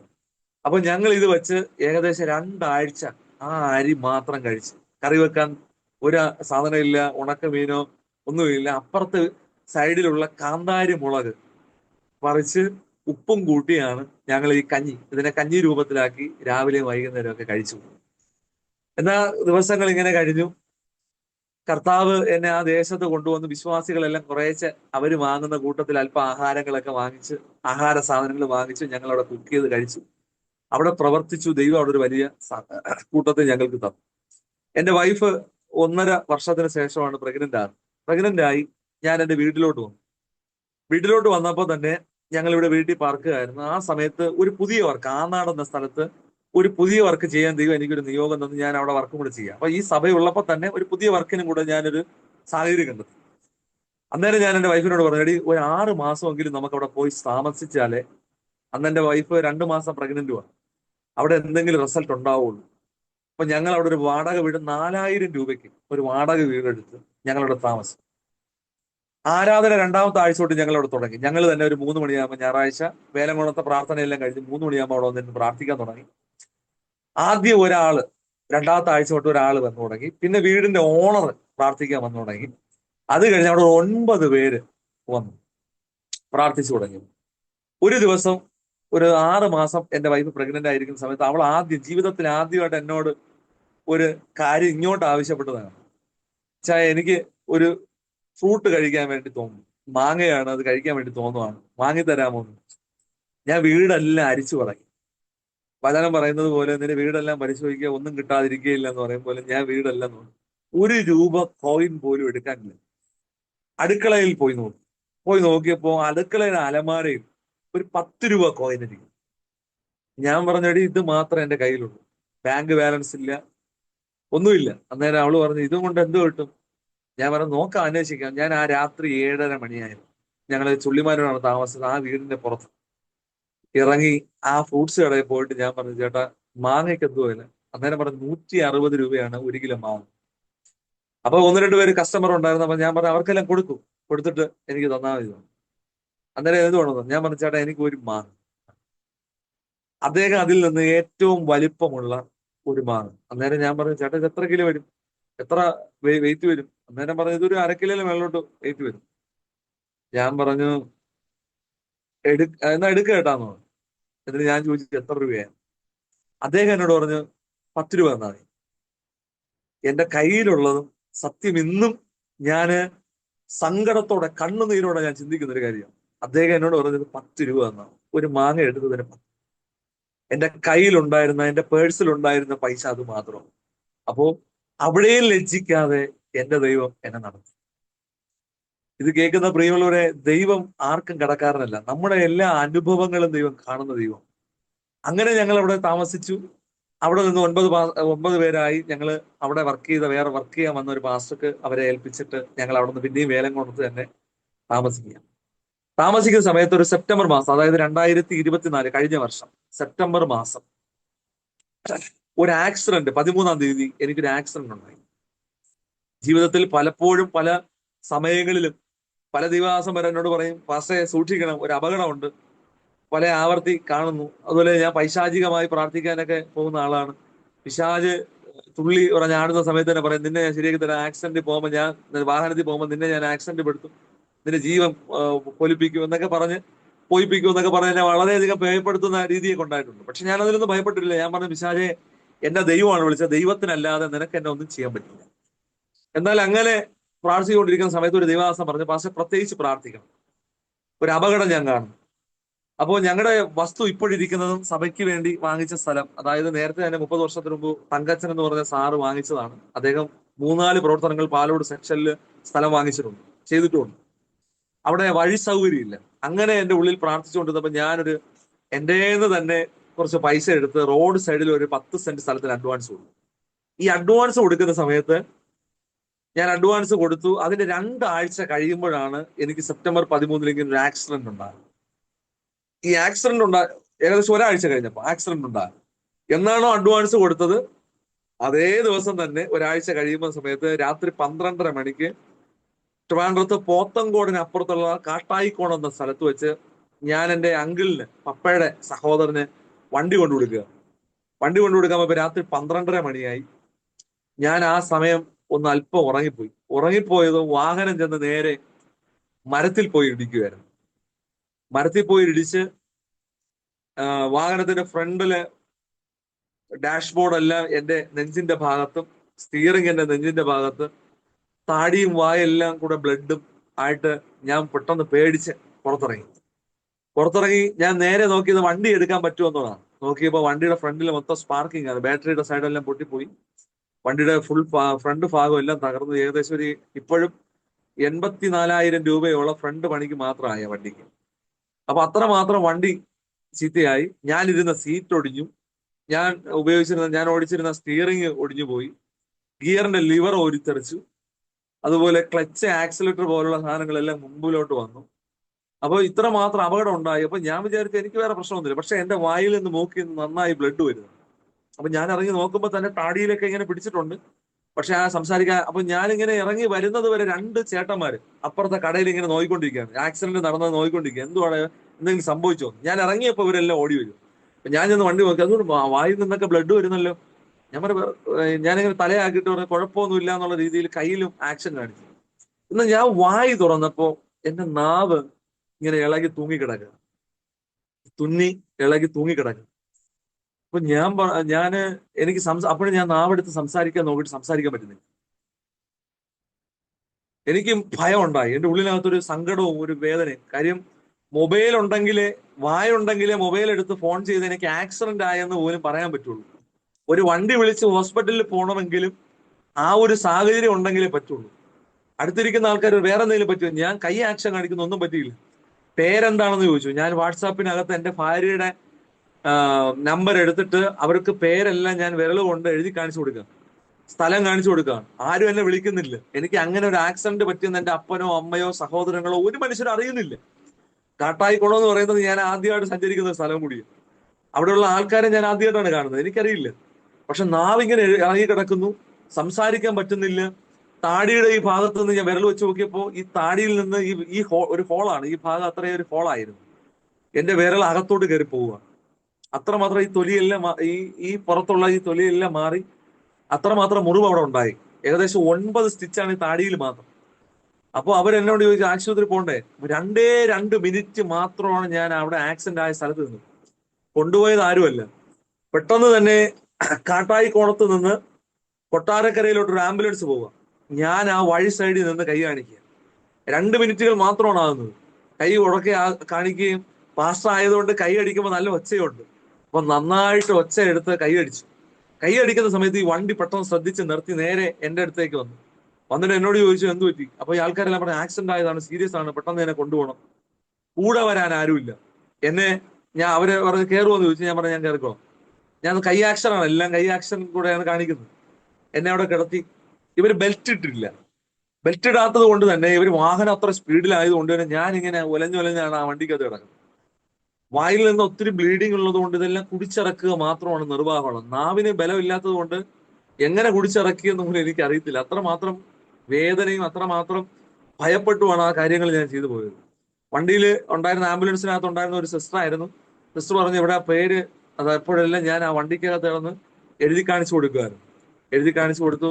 അന്നേരം എന്നെ കുറെ നേരമായിട്ട് കാണാത്തത് കൊണ്ട് എന്റെ പപ്പയുടെ സഹോദരൻ വിളിച്ചു, എടാ നീ എവിടെയാണ്? അന്നേരം പറഞ്ഞു ഇത് മെഡിക്കൽ കോളേജ് ഹോസ്പിറ്റലിൽ നിന്നാണ്, പേഷ്യന്റിനെ മെഡിക്കൽ കോളേജിൽ വന്നിട്ടുണ്ട്, ആളിന് സീരിയസ് ആണ് എന്ന് പറഞ്ഞ് അവരോട് ഇൻഫർമേഷൻ കൊടുത്തു. അദ്ദേഹം എല്ലാവരും വിളിച്ചു പറഞ്ഞു. എന്നെ ആശുപത്രിക്കകത്ത് കയറിയ സമയത്ത് ഡോക്ടർമാർ വന്നു. അപ്പോഴും ഞാൻ നെയ്മെല്ലാം എഴുതി കൊടുക്കുകയാണ് ചെയ്തത്. എഴുതി കൊടുത്തപ്പോൾ അവർ ചോദിച്ചു എന്ത് പറ്റിയെന്ന് ചോദിച്ചു. അപ്പൊ ഞാൻ പറഞ്ഞു അപ്പോഴും ഞാൻ എഴുതി കാണിച്ച ആക്സിഡന്റ് ആയി, കാറിൽ ഉറങ്ങിപ്പോയി. അന്നേരം ചോദിച്ചു മദ്യപിച്ചിട്ടുണ്ടോ? ഉടനെ തന്നെ അവർ ബ്ലഡ് എടുത്ത് ചെക്ക് ചെയ്തപ്പോൾ ആൽക്കഹോൾ കണ്ടിട്ടില്ല, മദ്യപിച്ചിട്ടില്ല. അപ്പൊ ഞാൻ പറഞ്ഞു ഞാൻ ഒരു പാസ്റ്ററാണ്.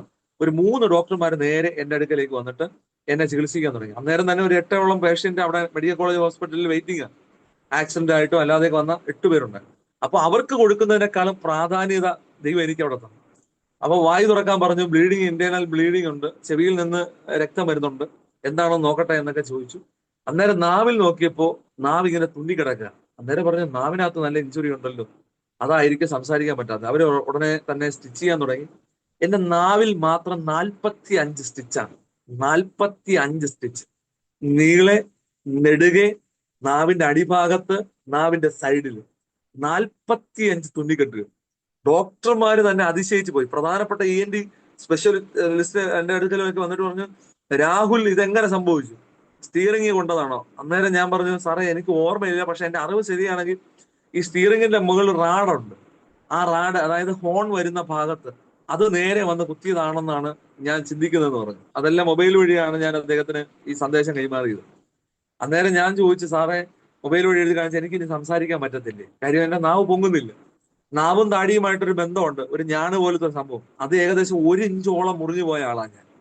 നാവിനും താടിയുമായിട്ടുള്ള ബന്ധം 1 ഇഞ്ചോളം. ഇന്നും അങ്ങനെയാണ് ആ നാവ് തുടരുന്നത്. മറ്റുള്ളവർ സംസാരിക്കുന്ന പോലെ നാവ് അത്ര ക്ലിയർ ആയിട്ട് ചലിപ്പിക്കാൻ പറ്റില്ല. എങ്കിലും ഇത്രയും കൃപ ചെയ്ത ദൈവമാണ്.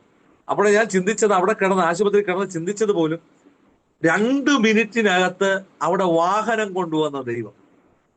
2 മിനിറ്റിനകത്ത് അവിടെ വാഹനം കൊണ്ടുവന്ന് എന്നെ ആശുപത്രി കൊണ്ടുപോകാൻ, എനിക്കുള്ള ചികിത്സ നൽകാൻ, ആര് സഹായമില്ലാതെ ആയിരുന്ന ഇടത്ത്, എന്നെ അറിയാത്തൊരിടം, എല്ലാവരും ഉപേക്ഷിക്കപ്പെട്ടൊരിടം, ഞാനൊരു നിസ്സഹായനായി നിന്ന അടുത്ത് ദൈവം കൊണ്ടുവന്ന് വാഹനം തന്ന് അപ്പോഴും തന്നെ എന്നെ ഹോസ്പിറ്റലിൽ എത്തിക്കുകയും ചെയ്തു. ഞാനവിടെ രക്തം വാർന്ന് മരിക്കാൻ എന്റെ ദൈവം അനുവദിച്ചില്ല. ഞാനവിടെ തകർന്നു പോകാൻ എന്റെ ദൈവം അനുവദിച്ചില്ല. അന്നേരം ഞാൻ എന്റെ ദൈവത്തോട് ഞാൻ നന്ദി പറഞ്ഞ് അവിടെ കിടക്കുക. ഒരു ഡോക്ടർ പെട്ടെന്ന് തന്നെ എന്റെ സ്കാനിങ് റിപ്പോർട്ടൊക്കെ എടുത്തിട്ട് പറഞ്ഞു, ഇനി ഈ പേഷ്യന്റ് സംസാരിക്കില്ല. അദ്ദേഹം പറഞ്ഞിട്ട് പറഞ്ഞു, ഇന്ന ഭാഗത്തുള്ള ഇത് പോയി, ഇന്ന ഭാഗത്തുള്ള ഇത് പോയി, ഇവിടുത്തെ 2-3 വെയിനുകൾ കട്ടായി, അടിഭാഗത്തെ നാവിനെ ചലിപ്പിക്കുന്ന ഭാഗങ്ങളൊക്കെ നഷ്ടപ്പെട്ടു, ഇദ്ദേഹം സംസാരിക്കില്ല. അങ്ങനെ എന്നെ ഭവനത്തിലേക്ക് വിടുക. അവിടെ ബെഡില്ലാത്തത് കൊണ്ട് ഭവനത്തിൽ വിട്ടു. പിറ്റേ ദിവസം വന്ന് അഡ്മിറ്റ് ആകാൻ പറഞ്ഞു. ഞാൻ പിറ്റേ ദിവസം അവിടെ പോകുന്ന സമയത്ത് എന്റെ നാവ് മൊത്തം, എനിക്ക് സംസാരിക്കാൻ പറ്റില്ല, വെള്ളം കുടിക്കാൻ പറ്റില്ല, മുഖമെല്ലാം നീരാണ്, നാവെല്ലാം 45 സ്റ്റിച്ച്, താടിക്ക് 9, മൂക്കിന് 6. അപ്പൊ ഇങ്ങനെ ആയതുകൊണ്ട് ഭക്ഷിക്കാനൊന്നും പറ്റില്ല. ഞാൻ അവിടെ ഹോസ്പിറ്റലിൽ പിന്നെയും ചെല്ലുന്നു. ചെന്ന സമയത്ത് പറഞ്ഞു, ഒരു കാര്യം ചെയ്യ്, ഇവിടെ ബെഡില്ല, അഡ്മിറ്റ് ചെയ്യാൻ ബുദ്ധിമുട്ടാണ്, വീട്ടിൽ തന്നെ തുടരുക, ചികിത്സ ഇതുപോലെ തന്നെ തുടരണമെന്നു. ഞാൻ വീട്ടിലോട്ട് പോയി. പിറ്റേ ദിവസമായപ്പോ നാവിന്റെ ഭാഗങ്ങളൊക്കെ പഴുക്കാൻ തുടങ്ങി, സെപ്റ്റിക് ആകാൻ തുടങ്ങി. അന്നേരം വീട്ടിലുള്ളവർ പറഞ്ഞു, അവൻ ആഹാരം പോലും കഴിക്കാതെ അവൻ എത്ര ദിവസം ജീവിക്കും? മാസ്റ്റർമാരെല്ലാം അറിഞ്ഞ് പലരും വിളിക്കാൻ തുടങ്ങി. എന്റെ വൈഫ് മറുപടി പറഞ്ഞ് മടുത്തു. ദേശത്തിലുള്ളവർക്ക് എല്ലാവർക്കും ഒരു ഭാരമായി തീർന്നു. സഭയിലെ സഹോദരങ്ങളെല്ലാം കരയാൻ തുടങ്ങി. പാസ്റ്റർ സംസാരിക്കത്തില്ല, ദേശം മൊത്തവും രാഹുൽ ഇനി സംസാരിക്കത്തില്ല എന്ന ശ്രുതി മൊത്തം പടർന്നു. അങ്ങനെ നാവെല്ലാം പഴുക്കാൻ തുടങ്ങി. പഴുക്കുന്ന സമയത്ത് കിംസ് ഹോസ്പിറ്റൽ, നമുക്ക് എല്ലാവർക്കും അറിയാം, കിംസ് ആനേറയുള്ള കിംസ് ഹോസ്പിറ്റലിൽ എന്നെ അഡ്മിറ്റ് ചെയ്യുക. അവിടെ ഒത്തിരി പൈസയാണ്. പപ്പയും അമ്മയും പറഞ്ഞത്, എത്ര പൈസ ആയാലും കുഴപ്പമില്ല, നിനക്കൊരു സൗഖ്യം കിട്ടണം. അന്നേരം ഞാൻ പറഞ്ഞു, എനിക്ക് വേണ്ടി നിങ്ങൾ 1 രൂപയും തരേണ്ടി വരില്ല, എനിക്കുള്ളതെല്ലാം ദൈവം നൽകും. ഞാൻ ആരുടെ മുമ്പിൽ ചോദിക്കാത്ത ആളാ ഇന്ന് വരെ, ഈ നിമിഷം വരെ. എന്റെ അപ്പനോടും അമ്മയോടും സഹോദരങ്ങളോടും ആരോടും ചോദിക്കാറില്ല 1 രൂപ പോലും. ഞാൻ പറഞ്ഞു, എനിക്ക് വേണ്ടി ദൈവം കരുതിക്കൊള്ളും. ഞാൻ കിംസിൽ പോകുന്ന സമയത്ത് സലിൽകുമാർ എന്ന ഡോക്ടറാണ്, ഇന്നും അദ്ദേഹം ENT ഡിപ്പാർട്ട്മെന്റിന്റെ ഹെഡ് ഓഫീസറാണ്. അദ്ദേഹം എന്നോട് പറഞ്ഞു, രാഹുൽ ഒന്ന് പുറത്തു വെക്കണം. അമ്മയെ അപ്പനെ എന്റെ ഭാര്യയെ വിളിച്ചിട്ട് പറഞ്ഞു, ഇദ്ദേഹം ഇനി സംസാരിക്കില്ല, റിപ്പോർട്ട് നോക്കട്ടെ, റിപ്പോർട്ടിനകത്ത് ഇന്ന ഭാഗങ്ങളാണ് പറഞ്ഞേക്കുന്നത്, അപ്പൊ ഇവിടെ 1-2 സ്കാനിങ്ങുകൾ എടുത്ത് നമുക്ക് നോക്കാം. അന്നേരം എന്റെ അമ്മ ചോദിച്ചു, മക്കളെ സാറേ ഇനി ഒരിക്കലും അവൻ സംസാരിക്കുന്നില്ല, സാധ്യത കുറവാണ്, എന്നാലും ഞങ്ങൾ കൊണ്ട് കഴിയുന്ന രീതിയിൽ ഞങ്ങൾ ചെയ്യാം. നാവിന്റെ അടിഭാഗം വരെ പഴുത്തു തുടങ്ങി. അത് എത്രത്തോളം ഈ സ്റ്റിച്ചൊക്കെ, മുറിവ് കരിഞ്ഞില്ല എങ്കിൽ അത് ഇത്തിരി പ്രശ്നം ഉണ്ടാകും, ഇത്തിരി കോംപ്ലിക്കേറ്റഡ് ആകും എന്ന് പറഞ്ഞു. അന്നേരം പുള്ളി എന്നെ അകത്തോട്ട് വിളിച്ചിട്ട് പറഞ്ഞു, ഒരു സൗഖ്യമാകും, ഒരു കാര്യം ചെയ്യും, ഞാൻ അഡ്മിറ്റ് ചെയ്യുകയാണ്, ഒരു 3-4 ദിവസത്തേക്ക് അഡ്മിറ്റ് ആവണം. ഞാൻ പറഞ്ഞു ഓക്കെ. അപ്പോഴും ഞാൻ മൊബൈൽ വഴിയാണ് ഓക്കെ സന്ദേശം കൈമാറുന്നത്, കൈയിട്ട് തമ്പൊക്കെ കാണിച്ച് ഓക്കെ എന്നൊക്കെ പറയും. അങ്ങനെ അഡ്മിറ്റ് ചെയ്തു. 1-ാമത്തെ ദിവസം കഴിഞ്ഞ് പോയി, 2-ാമത്തെ ദിവസം ഒരു മാറ്റവും ഇല്ല. 3-ാമത്തെ ദിവസം കഴിഞ്ഞ് പോയി. 3-ാമത്തെ ദിവസം മുതൽ മുറിവുകൾ ഉണങ്ങാൻ തുടങ്ങി, ചെറുതായിട്ടൊക്കെ മുഖത്തുള്ള മുറിവുകളൊക്കെ ഉണങ്ങാൻ തുടങ്ങി. അന്നേരം ഡോക്ടർ പറഞ്ഞ വ്യത്യാസമുണ്ട്, മുറിവ് ഉണങ്ങാൻ തുടങ്ങി. അന്നേരം 4-5 ദിവസങ്ങൾ അവിടെ കിടന്നു. 6-ാമത്തെ ദിവസം, 5 ദിവസം കഴിഞ്ഞപ്പോൾ ആന്റിബയോട്ടിക് ഒക്കെ കഴിഞ്ഞു, ഡോസ് കഴിഞ്ഞു, എന്നെ വീട്ടിലോട്ട് വിട്ടു. എല്ലാ ആഴ്ചയിലും ഒരു ദിവസം വന്ന് കാണിക്കണമെന്ന് പറഞ്ഞു. ഞാൻ അങ്ങനെ കാണിക്കാൻ വേണ്ടി പോയി. 3 ആഴ്ചകൾ കഴിഞ്ഞു പോയി. അപ്പൊ ഞാൻ അവിടെ ഇരുന്നുകൊണ്ട്, ഞാൻ എന്റെ വീട്ടിലേക്ക് ഇരുന്നുകൊണ്ട് ആലോചിച്ചത്, പലരും വരുമ്പോ ഞാൻ വാങ്ങിയും കാണിക്കുക ആക്സിഡന്റ് ആയെന്ന് മാത്രമേ പറയാറുള്ളൂ. പാസ്റ്റർമാരൊക്കെ ഒത്തിരി പേര് വന്നു, വിളിച്ച് അന്വേഷിച്ചു വരുന്നു. ആക്സിഡന്റ് ആയെന്ന് മാത്രമേ പറയാനുള്ളൂ, വേറെ ഒന്നും എനിക്ക് പറയാനായിട്ട് അറിയില്ല, അതും ആംഗ്യത്തോടു കൂടിയാ പറയാം. അപ്പൊ ഞാൻ അവിടെ കിടന്നുകൊണ്ട് ചിന്തിച്ചു, കർത്താവ്, ഞാൻ ഇനി എങ്ങനെ അങ്ങയുടെ വേല ചെയ്യും? ഞാൻ എന്റെ മകനെ, അവന് 2 വയസ്സ് മാത്രമാണ് പ്രായം, അവന്റെ പേര് നദനയിലാണ്, ഞാൻ എങ്ങനെ എന്റെ മകനെ പേര് പറഞ്ഞ് വിളിക്കും? എന്റെ വൈഫിനോട് ഞാൻ എങ്ങനെ കാര്യം പറയും? ചിന്തിച്ചുകൊണ്ടിരിക്കുമ്പോൾ ഒരു 3 ആഴ്ച കഷ്ടിച്ച് കഴിഞ്ഞു. ഞാൻ ദൈവത്തോട് പറഞ്ഞു, കർത്താവെ, എന്റെ ശബ്ദം നീ മടക്കി തന്നെ, എനിക്ക് സംസാരിക്കാൻ പറ്റും. അന്നേരം ഒരു അല്പമായിട്ട് വിക്കിയൊക്കെ ഞാൻ ഒരു കാര്യം പറയും. ഞാൻ പത്രം എന്ന് പറഞ്ഞു കഴിഞ്ഞാൽ എന്റെ ഭാര്യ പാത്രം എടുത്തുകൊണ്ടിരും. അങ്ങനെ അത്രമാത്രം ക്ലാരിറ്റി ഉള്ളൂ. ഞാൻ എന്തെങ്കിലും പറയുന്നതിന്റെ ബദലായിട്ടായിരിക്കും അവർക്കത് കേൾക്കാൻ പറ്റുന്നത്, അവരത് ചെയ്യും. അങ്ങനെ അവരെയും ഒത്തിരി ശകാരിക്കാറുണ്ടായിരുന്നു. എനിക്ക് വിഷമം കൊണ്ട് ദേഷ്യവും സങ്കടവും ഇതൊക്കെ ഇങ്ങനെ വന്നുകൊണ്ടിരിക്കുന്ന ഒരു സാഹചര്യം. അന്നേരം ഞാൻ ദൈവത്തോട് പറഞ്ഞു, കർത്താവെ, എനിക്ക് ആ ശബ്ദം എനിക്ക് മടക്കി നൽകണം. എന്നാൽ ദൈവം എന്റെ ഉള്ളിനകത്ത് പറഞ്ഞു, ഞാൻ നിനക്ക് നൽകും. ഞാൻ 4-ാമത്തെ ആഴ്ച റിവ്യൂവിന് വേണ്ടി ഡോക്ടറെ അടുത്ത് പോയപ്പോൾ പറഞ്ഞു, സ്റ്റിച്ചിന് ഇളക്കാം, നാവിന്റെ അടിഭാഗത്തുള്ള സ്റ്റിച്ചൊക്കെ ഇളക്കാം രാഹുലെ, അത് വ്യത്യാസം ഉണ്ടല്ലോ എന്ന് പറഞ്ഞു. സ്റ്റിച്ചെല്ലാം ഇളക്കി ഞാൻ വീട്ടിൽ വന്നു. 45 സ്റ്റിച്ച് ഉണ്ടായിരുന്നു. അതിൽ ഏകദേശം ഒരു 6-7 എണ്ണം ഇളകി വരെ പോയി. നാവിന്റെ ഭാഗം കട്ടായി നിന്നതുകൊണ്ട് ഓരോ പീസ് വീതം ഇളകിയൊക്കെ പോയി. ഇപ്പോഴും അതൊക്കെ ഇപ്പൊ മാറി വരുന്നതേ ഉള്ളൂ. അപ്പോൾ ഞാൻ പറഞ്ഞു, സാറേ, ഞാൻ അദ്ദേഹത്തോട് ചോദിച്ചു, സാറേ, എനിക്ക് സംസാരിക്കാൻ പറ്റില്ലല്ലേ? അതൊക്കെ ശരിയാകും, താൻ എന്തായാലും പോയിട്ട് ഇത്രയും വ്യത്യാസം ഉണ്ടല്ലോ. ഞാൻ ദൈവത്തോട് പറഞ്ഞു, കർത്താവെ സംസാരിക്കണം.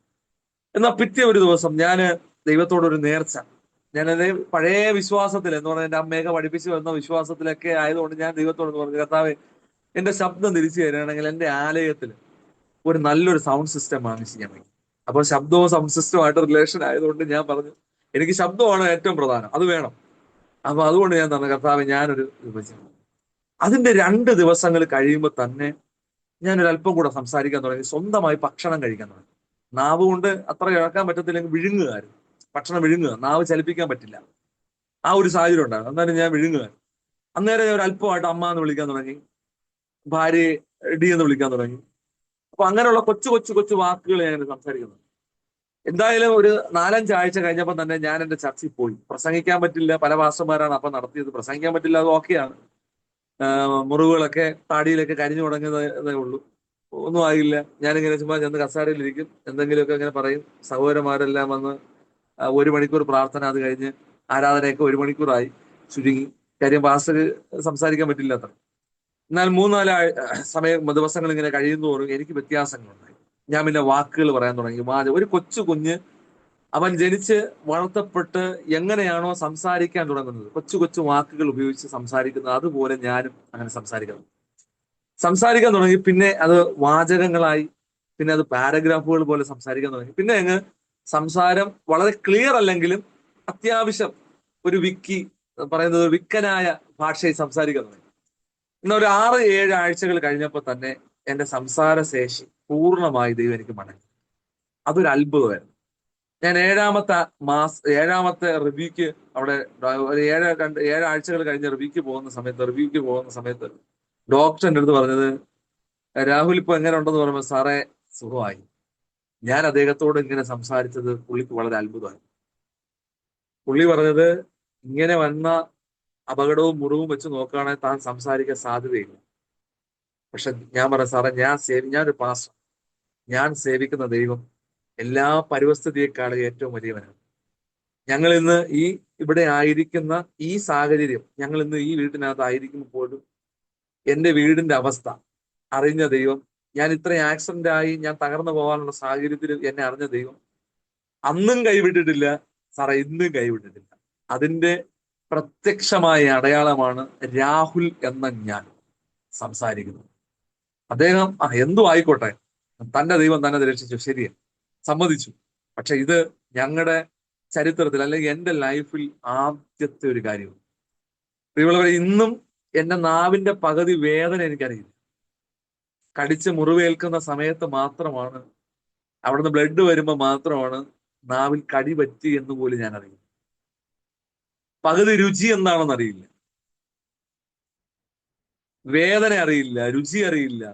പക്ഷെ ഇന്നും ആത്മാർത്ഥമായി ധൈര്യത്തോടെ പറയാം, ഞാൻ സേവിക്കുന്ന, ഞാൻ ഉയർത്തിയ, എന്റെ കുടുംബത്തെ ഈ പ്രകാരം പണിതു കൊണ്ടുവന്ന, എന്റെ അപ്പനെ മാനസാന്തരപ്പെടുത്തിയ, എന്റെ അപ്പനെ രക്ഷയിൽ കൊണ്ടുവന്ന എന്റെ ദൈവം, ഞങ്ങളെ വിടുവിച്ച, ഈ ദേശത്തിൽ പരസ്യകോലമായി വഴക്കും വക്കാണവുമായി ദേശത്തിൽ സാക്ഷ്യം നഷ്ടപ്പെട്ടു പോയ, ദൈവത്തെ അറിഞ്ഞതുകൊണ്ട് ആ സാക്ഷ്യം 10,000 കോടി മടങ്ങായിട്ട് അനുഗ്രഹമാക്കി മടക്കി നൽകിയ ദൈവം വലിയവനാണെന്ന് ഇന്ന് പറയുന്നതിൽ എനിക്ക് യാതൊരു ലജ്ജയില്ല.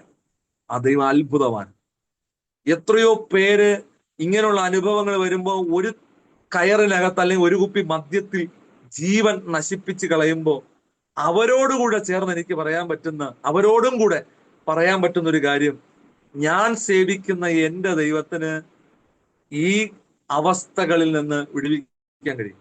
ദാനിയേലിനെ സിംഹത്തിന്റെ കുഴിയിൽ നിന്ന് വിടുവിക്കാൻ കഴിഞ്ഞെങ്കിൽ, ശദ്രക്കിനെ, മേശക്കിനെ, അബേദ്നെഗോ എന്ന എബ്രായ ബാലന്മാരെ തീയിൽ നിന്ന് വിടുവിക്കാൻ കഴിഞ്ഞെങ്കിൽ, ഈ ദൈവത്തിന് എന്നെയും വിടുവിക്കാൻ കഴിഞ്ഞു എന്ന് ഈ കാലഘട്ടത്തിലും തികഞ്ഞ സാക്ഷിയായി ഞാനിന്ന് നിലനിൽക്കുകയാണ്. എന്നെ വാഹനത്തിൽ കയറിയപ്പോ എന്റെ കുടുംബക്കാരെന്നെ പഴിച്ചു, എന്നെ നിന്ദിച്ചു. പ്രിയമുള്ളവരെ, 2 സെന്റ് ഭൂമിയിലാണെന്ന് ഞാൻ താമസിക്കുന്നെങ്കിലും ദൈവം എനിക്ക് സ്വന്തമായി വാഹനം നൽകി. 2 സെന്റ് ഭൂമിയിലാണ് ഞാൻ താമസിക്കുന്നെങ്കിലും ഒരു അനുഗ്രഹിക്കപ്പെട്ട 4 ബെഡ്റൂമുകളുള്ള ഒരു മനോഹരമായ ശീതീകരിച്ച റൂമിനകത്താണ് ഞാൻ കിടക്കുന്നത്. ഒരു വീടിനകത്ത്. ഇതെല്ലാം ദൈവം നൽകിയതാണ്. കടക്കാരി എന്ന് ലോകം പറഞ്ഞു. ഇന്ന് എന്റെ അമ്മ ചെയ്യുന്ന ബിസിനസ് മീൻ കച്ചവടമാണ്. ഒരു മീൻകാരിയുടെ മകനാണ്. എന്റെ അപ്പൻ ഒരു ഫാമിൽ വർക്ക് ചെയ്യുന്ന ആളാണ്. ചാണകം വാരുന്ന തൊഴിലാണ് എന്റെ അപ്പൻ്റെത്. അപ്പൊ നിങ്ങൾ നോക്കി, സാധാരണക്കാരിൽ സാധാരണക്കാരനായ ആളാണ്. പക്ഷേ ഒരു അസാധാരണമായ ദൈവത്തിന്റെ മകനും ഒരു അസാധാരണമായ ദൈവകൃപ ചുമക്കുന്ന ഒരു മനുഷ്യനാണ്. അതിന് ഉത്തമ ഉദാഹരണം എന്റെ ജീവനും ഈ സംസാരിക്കുന്ന ശബ്ദവുമാണ്. വേറെ ഒരു വാറണ്ടിയും വേറെ ഒരു കാര്യം പറയാൻ ഒരു പാരമ്പര്യം എനിക്കില്ല. പക്ഷെ ഉണ്ടെങ്കിൽ ഞാനിന്ന് സംസാരിക്കുന്നത് തന്നെയാണ് എന്റെ ദൈവം ജീവിക്കുന്നു എന്നതിന്റെ ഏറ്റവും വലിയ തെളിവ്. എന്റെ പപ്പ രക്ഷിക്കപ്പെടുന്നതെന്ന് പറഞ്ഞു കഴിഞ്ഞാൽ ഈ ലോകത്തൊരിക്കലും സംഭവിക്കാൻ സാധ്യതയില്ലാത്ത ഒരു രക്ഷിക്കപ്പെടലായിരുന്നു. ഒരു ഗ്ലാസ് ചൂടുവെള്ളം, അതായത് ഒരു ഗ്ലാസ് ചായ ദേഹത്തൂടെ വീണാണ് എന്റെ അപ്പന്റെ ദൈവസന്നിധിയിലുള്ള ദൈവം തന്നെ രക്ഷയുടെ ഭാഗത്തേക്ക് കൊണ്ടുപോകും. ഞങ്ങളെ വീട്ടിലന്ന് പശുവുള്ള സമയമാണ്. പശു നല്ല പാല് കട്ടിക്ക് തന്നെ വെള്ളമൊന്നും ചേർക്കാതെയാണ് എന്റെ വീട്ടിൽ ചായ ഇടുന്നത്. അപ്പൊ ചായ ഇട്ട് അമ്മ കൊണ്ടുവന്ന് ജനലിന്റെ ഭാഗത്ത് വെച്ചു. പപ്പ നേരെ കൈ കൊണ്ട് എടുത്ത സമയത്ത് പപ്പയുടെ സ്വകാര്യ ഭാഗങ്ങളിലൂടെയും വയറിലൂടെയൊക്കെ ചായ വീണ് നല്ല രീതിയിൽ പൊള്ളലേറ്റു. നേരെ ഇവിടെ അടുത്തുള്ള ഒരാളെ വിളിച്ച് നേരെ പപ്പയെ ഹോസ്പിറ്റലിലോട്ട് കൊണ്ടുപോയി. ഹോസ്പിറ്റലിലോട്ട് കൊണ്ടുപോയപ്പോ തന്നെ ഏകദേശം നല്ല പൊള്ളലുണ്ടെന്ന് പറഞ്ഞു. അന്ന് തന്നെ പപ്പയെ ഡിസ്ചാർജ് ചെയ്ത് വിട്ടെങ്കിൽ പോലും വീട്ടിൽ വന്നു. ആ ഭാഗങ്ങളിലൊക്കെ ചെറിയ രീതിയിൽ 2 ദിവസങ്ങൾ കഴിയും തോറും പഴുക്കാനായിട്ട് തുടങ്ങി. അങ്ങനെ വളരെ ഭാരപ്പെട്ടു പപ്പയെ പാസ്റ്റർ സന്ദർശിച്ചു. പാസ്റ്റർ പ്രാർത്ഥിക്കാൻ തുടങ്ങി. അദ്ദേഹം പ്രാർത്ഥിക്കാൻ തുടങ്ങിയ സമയത്ത് പപ്പയുടെ അടുത്ത് പറഞ്ഞു, ഇനി ഈ പരിപാടിയൊക്കെ നിർത്തണം, മദ്യപാനം നിർത്തണം, പുകവലി നിർത്തണം, സംഭവങ്ങളെല്ലാം നിർത്തണം. അന്നേരം പറഞ്ഞു, പാസ്റ്ററെ, ഞാൻ സ്നാനപ്പെടുന്നെങ്കിൽ 10 പേരെ അറിഞ്ഞേ സ്നാനപ്പെടുന്നു. 10 പേരെ അറിഞ്ഞേ ഞാൻ സ്നാനപ്പെടുള്ളൂ. അതൊക്കെ പാസ്റ്റർ പിന്നെ അതൊക്കെ നോക്കാം പാസ്റ്റർ എന്ന് പറഞ്ഞു. പക്ഷെ ദിവസങ്ങൾ ഇങ്ങനെ കഴിഞ്ഞു പോയി. എന്റെ പപ്പ ഈ അവസ്ഥയിൽ, ഈ രോഗാവസ്ഥയിൽ വീട്ടിൽ കിടക്കുമ്പോൾ തന്നെ അദ്ദേഹത്തിന്റെ മനസ്സിനകത്ത് ഒരു ദിവസം വൈകുന്നേര സമയം അമ്മയുടെ അടുത്ത് പറഞ്ഞു, എടി, ഇത്രയും കാലം ഞാൻ എനിക്ക് വേണ്ടി ജീവിക്കുകയായിരുന്നു. പപ്പ ഇതുപോലെ പറഞ്ഞു, ഞാൻ സ്നാനപ്പെടാൻ വേണ്ടി തീരുമാനമെടുക്കുക. ഉടൻ തന്നെ സന്തോഷമായി. ഞങ്ങൾ അന്ന് വളരെയധികം സന്തോഷത്തോടു കൂടി തന്നെ പാസ്റ്ററെ വിളിച്ചു പറഞ്ഞു, പാസ്റ്ററെ, പപ്പ ഇതുപോലെ പറഞ്ഞു എന്ന് പറഞ്ഞ് പപ്പ ഒരു പാക്കറ്റ് സിഗരറ്റ് കയ്യിലെടുത്തിട്ട് പറഞ്ഞു, ഇത് ലാസ്റ്റത്തെ സിഗരറ്റ് വലിയാണ്. അന്ന് വൈകുന്നേരം തന്നെ പിറ്റേന്ന് പറഞ്ഞു, ഞാൻ നാളെയും കൂടെ ഈ ഇരിക്കുന്ന പാക്കറ്റ് സിഗരറ്റ് നാളെയും കൂടെ വലിച്ച് അന്ന് കംപ്ലീറ്റ്. സാധാരണ അങ്ങനെ ചെയ്യാൻ പാടുണ്ടോ ഇല്ലയോ എന്ന് എനിക്കറിയില്ല. ദൈവത്തെ പരീക്ഷിക്കുന്ന പോലെ ആയോ എന്ന് എനിക്കറിയില്ല. പക്ഷെ എങ്കിലും അന്നത്തെ ആ ഒരു സാഹചര്യത്തിൽ മദ്യപിച്ച് അദ്ദേഹം നല്ല ഓവറായിട്ട് തന്നെ മദ്യപിച്ചു. അതുപോലെ സിഗരറ്റും ഒക്കെ വലിച്ച് അന്ന് രാത്രിയത്തോടുകൂടി താൻ ആ ഇഷ്ടങ്ങൾക്ക് അല്ലെങ്കിൽ ആ ഇഷ്ടങ്ങളൊക്കെ ദൈവത്തിന് വേണ്ടി ഈ ലോകത്ത് നിന്ന് ഒഴുകി. അതിനുശേഷം ഇന്ന് വരെയും ദൈവത്തിന്റെ കൃപയാൽ സ്നാനപ്പെട്ടതിന് ശേഷം ഈ വക കാര്യങ്ങളൊന്നും എൻ്റെ പിതാവ് എടുത്തിട്ടില്ല. ദൈവം ഒരു അത്ഭുതമായ ഒരു സാക്ഷ്യമാണ് എൻ്റെ പിതാവിന്റെ മാനസാന്തരം. ലോകമെല്ലാം ഞെട്ടി. എൻ്റെ അമ്മയോട് ഞങ്ങളുടെ അയൽവക്കത്തുള്ള ഞങ്ങളുടെ സഹോദരങ്ങൾ, ദേശത്തിലുള്ള സഹോദരങ്ങൾ ചോദിച്ചൊരു ചോദ്യം ഇന്നും എൻ്റെ ഉള്ളിനകത്ത്, എൻ്റെ കർണപടങ്ങളിൽ ഇന്നും മുഴങ്ങുന്നുണ്ട്. നീ എങ്ങനെ അവനെ മാറ്റിയെടുത്തു? എങ്ങനെ അനിലിനെ നീ മാറ്റിയെടുത്തു? എൻ്റെ അപ്പൻ എങ്ങനെ മാറ്റിയെടുത്തെന്നാണ് ലോകത്തിന് അറിയേണ്ടത്. അന്ന് ആ ജംഗ്ഷനിൽ വെച്ച് എൻ്റെ അമ്മ പറഞ്ഞൊരു കാര്യം ഇങ്ങനെയാണ്, ഞാനല്ല മാറ്റിയത്, ഞാൻ സേവിക്കുന്ന എൻ്റെ ദൈവം. ഞാനല്ല മാറ്റിയത്, ഞാൻ സേവിക്കുന്ന എൻ്റെ ദൈവം. അതുകൊണ്ട് ഞാൻ പാസ്റ്റർ ആയിരിക്കുമ്പോൾ തന്നെ എൻ്റെ വിശ്വാസികൾക്കും, ഞാൻ അസംബ്ലീസ് ബോർഡിലെ പല പാസ്റ്റർമാർക്ക് അതിശയമാണ്. വന്ന് കണ്ടവർ പറഞ്ഞത്, സാരമില്ല പാസ്റ്ററെ, ദൈവം പ്രവർത്തിക്കും, ദൈവം എന്തെങ്കിലും ചെയ്യും, വിഷമപ്പെടണ്ട, ദൈവം ചെയ്യേണ്ട ശുശ്രൂഷകളെല്ലാം നിങ്ങളെ കൊണ്ട് ചെയ്ത് തീർത്ത് കാണും എന്ന് വരെ പറഞ്ഞ് ആശ്വസിപ്പിച്ച് പോയവരുണ്ട്. അന്നേരമല്ല എൻ്റെ മനസ്സ് പിടയും. അവിടെയും എനിക്കിന്ന് പറയാൻ പറ്റുന്നത് 45 തുന്നിക്കെട്ടുകൾ കയ്യിലും കാലിലും ശരീരത്തിലുമല്ല, നാവിനകത്ത് മാത്രം ഉണ്ടായിരുന്ന ഞാൻ ഇന്ന് ഇത്രയും നന്നായി സംസാരിക്കുന്നെങ്കിൽ നമ്മുടെ എല്ലാ സാഹചര്യങ്ങളും കണ്ട് നമ്മളെ ഇന്ന് വരെ കരുതിയ ദൈവം ഇനിയും അധികം കരുതാൻ കഴിവുള്ളവനാണെന്ന് ഞാൻ ആത്മാർത്ഥമായി വിശ്വസിക്കുന്നു. അതുപോലെ എൻ്റെ അനുജൻ, അവന് ഇപ്പൊ ഖത്തറിലാണ് വർക്ക് ചെയ്യുന്നത്. കഴിഞ്ഞ 2 വർഷങ്ങൾക്ക് മുമ്പ് മാത്രമാണ് പോയത്. കഴിഞ്ഞ വർഷം അവന്റെ മാരേജ് ആയിരുന്നു. ഒരു ദൈവമക്കളുടെ കീഴിലാണ് അവൻ ഇവിടെ നിന്ന് ഈ കഷ്ടതയൊക്കെ കണ്ടിട്ട്, ഞങ്ങളുടേതായിട്ടുള്ള ആവശ്യങ്ങൾ കണ്ടിട്ട് അവർ കൊണ്ടുപോയത്. അപ്പോ അവന് മാരേജ് കഴിഞ്ഞു.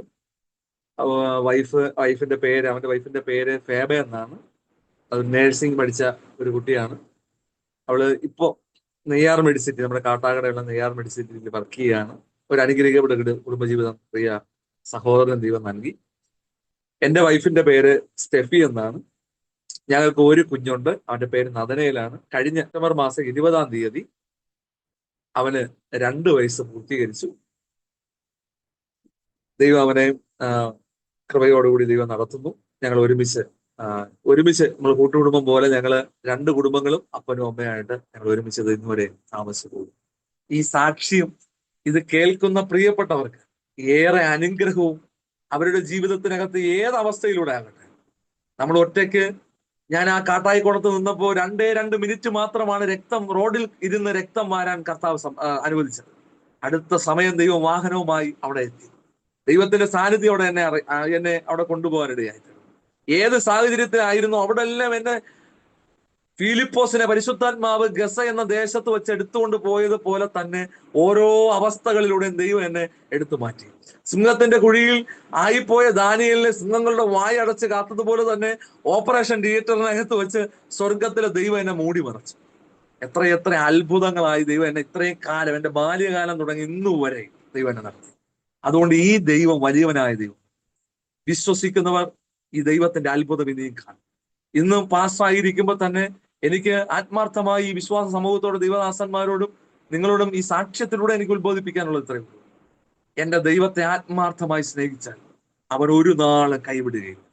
അവൻ ആത്മാർത്ഥമായി അംഗീകരിച്ചാൽ, അവൻ ആത്മാർത്ഥമായി സ്വീകരിച്ചാൽ, ഹൃദയവും ജീവിതവും വിശുദ്ധമായി ദൈവത്തിന്റെ സന്നിധിയിൽ പ്രസാദമായി നമ്മൾ കൊടുക്കുകയാണെങ്കിൽ അത് ദൈവം പ്രസാദിച്ച് നമ്മെ ഒരിക്കലും ബുദ്ധിമുട്ടില്ലാതെ, അല്ലെങ്കിൽ ഏത് പ്രതിസന്ധിയുടെ നടുവിലും കരം പിടിച്ച് നടത്താൻ എന്റെ ദൈവം ശക്തനാണ്.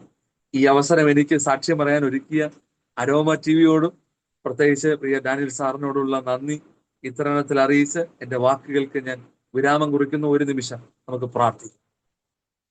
പരിശുദ്ധനായ ദൈവമേ, സ്വർഗ്ഗം നല്ല പിതാവേ, ഒത്തിരി പ്രയാസങ്ങളിലൂടെ കടന്നു പോകുന്ന അനേകർ ഈ സാക്ഷ്യം കേട്ടിട്ടുണ്ടാകും. ചിലർ രോഗാവസ്ഥയിലും, ചിലർ ദാരിദ്ര്യത്തിലും, കടഭാരത്തിലും, പ്രതിസന്ധിയിലും ഒക്കെ ജീവിക്കുന്നവരുണ്ടാകും. എന്നാൽ ഇന്ന് ഈ സമയം ഞാൻ പറഞ്ഞ ഈ സാക്ഷ്യം അവർ വിശ്വസിക്കുമ്പോൾ തന്നെ അവരുടെ അവസ്ഥകൾക്കും ദൈവം ഇന്ന് ഈ സമയം ഒരു പ്രവൃത്തി ചെയ്യണമേ എന്ന് ഞങ്ങൾ അങ്ങയോട് അപേക്ഷിക്കുക. അവരനുഭവിക്കുന്ന വിഷയങ്ങളിൽ നിന്ന് പരിപൂർണമായ വിടുതൽ. 2000 വർഷങ്ങൾക്ക് മുമ്പ് ഗലീലയിലും ഗദരദേശത്തും ബത്ലഹേം തുടങ്ങിയ പല സ്ഥലങ്ങളിൽ അത്ഭുതം ചെയ്ത ദൈവം സ്വർഗാരോഹണം ചെയ്ത ശേഷം ഇന്നും അത്ഭുതം ചെയ്യുന്നു എന്ന് അടിയന്റെ ജീവിതം കൊണ്ട് അടിയൻ സാക്ഷിച്ചതുപോലെ ഇന്ന് ഇതിനകത്ത് തകർന്നിരിക്കുന്നവരുടെ മേല്, ഇത് കേൾക്കുന്നവർ പോകുന്ന എല്ലാ അവസ്ഥകളുടെ മേലും ഒരു അത്ഭുതമായി, വിടുതലായി ഇത് പരിണമിക്കട്ടെ എന്ന് ആത്മാർത്ഥമായി അങ്ങയുടെ സന്നിധി പ്രാർത്ഥിക്കുകയും പിതാവിന്റെയും പുത്രന്റെ പരിശുദ്ധാത്മാവിന്റെ നാമത്തിൽ സൗഖ്യമാക്കുന്ന, വിടുതൽ നൽകുന്ന യഹോവയുടെ നാമത്തിൽ പ്രാർത്ഥിച്ച് സമർപ്പിക്കുകയും ചെയ്യും. ഇതെല്ലാവർക്കും ഒരു ആശ്വാസമായും ഇതൊരു ഔഷധമായും ഈ സാക്ഷ്യം അവരുടെ ഹൃദയത്തിനകത്ത് ഒരു ഉറപ്പായും ദൈവം അത് പരിണമിപ്പിക്കുന്നതിനായി പ്രാർത്ഥന അങ്ങ് കേട്ടതിനായി നന്ദി. പ്രത്യേകിച്ച് ഈ അരോമ ടിവിയിലുള്ള അതിന്റെ എല്ലാ പിന്നാമ്പുറങ്ങളിൽ പ്രവർത്തിക്കുന്ന അങ്ങയുടെ ദാസന്മാരെയും ദൈവം അധികമായി ഉപയോഗിച്ചാണ്. സ്വർഗത്തിലെ ദൈവം പ്രാർത്ഥന കേട്ടതിനായി യേശു ക്രിസ്തുവിൻ നാമത്തിൽ തന്നെ ആമേൻ. താങ്ക് യു കർത്താവിന്റെ ദാസൻ പ്രിയ രാഹുൽ. വളരെ അസാധാരണമായ അനുഭവങ്ങളുടെ ഉടമ, അനുഗ്രഹിക്കപ്പെട്ടൊരു സാക്ഷ്യം ദൈവനാമ മഹത്വത്തിന് വേണ്ടി അരോമ ടിവിയുടെ ശ്രോതാക്കളോടൊപ്പം പ്രസ്താവിക്കുവാൻ കർത്താവ് കൃപ ചെയ്തത് ഓർത്ത് ഞാൻ ദൈവത്തിന് നന്ദി പറയുന്നു. ജോസഫിനെ പോലെ ഒരു ദർശനവും ഒരു ദൈവീയ പദ്ധതിയും പ്രപഞ്ച സൃഷ്ടിക്ക് മുന്നമേ തന്നെ സ്വർഗത്തിലെ ദൈവം കണ്ടിരുന്ന ആ പദ്ധതിയിലേക്ക് ഉയർത്തിക്കൊണ്ടുവരുവാൻ ദൈവത്തിന് പ്ലാനും ഉണ്ടായിരുന്നത് കൊണ്ട് നന്നേ ചെറുപ്പത്തിൽ തന്നെ ഇല്ലായ്മ ചെയ്ത് കളയുവാൻ ശത്രുവായ സാത്താൻ ആവത് പരിശ്രമിക്കുവാൻ ഇടയായി തീർന്നു. വേരിൽ തന്നെ അതിനെ പിഴുതു കളയുവാൻ ആലോചനയിട്ടു. അതിനു വേണ്ടതായ കാര്യങ്ങളൊക്കെ ഒരുക്കി.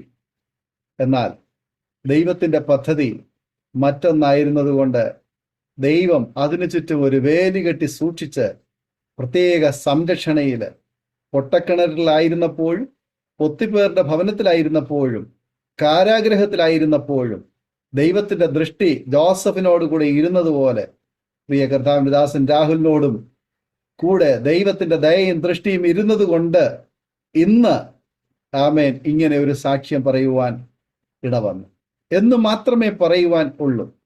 പാരമ്പര്യം നോക്കിയാൽ, സാഹചര്യം നോക്കിയാൽ, ജീവിത പശ്ചാത്തലം നോക്കിയാൽ ഇതിന് ഒരിക്കലും മാനുഷിക ദൃഷ്ടിയിൽ യോഗ്യതയില്ല എന്ന് തന്നെ വേണം.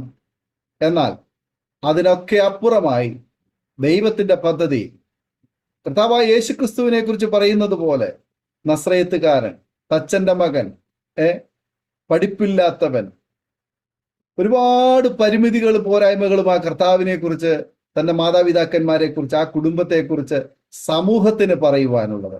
പക്ഷെ സ്വർഗത്തിലെ ദൈവം പറയുന്നു, ഇവൻ എൻ്റെ പ്രിയ പുത്രൻ, ഇവൻ എൻ്റെ പ്രിയ പുത്രൻ എന്ന സ്വർഗം പ്രഖ്യാപിക്കുക.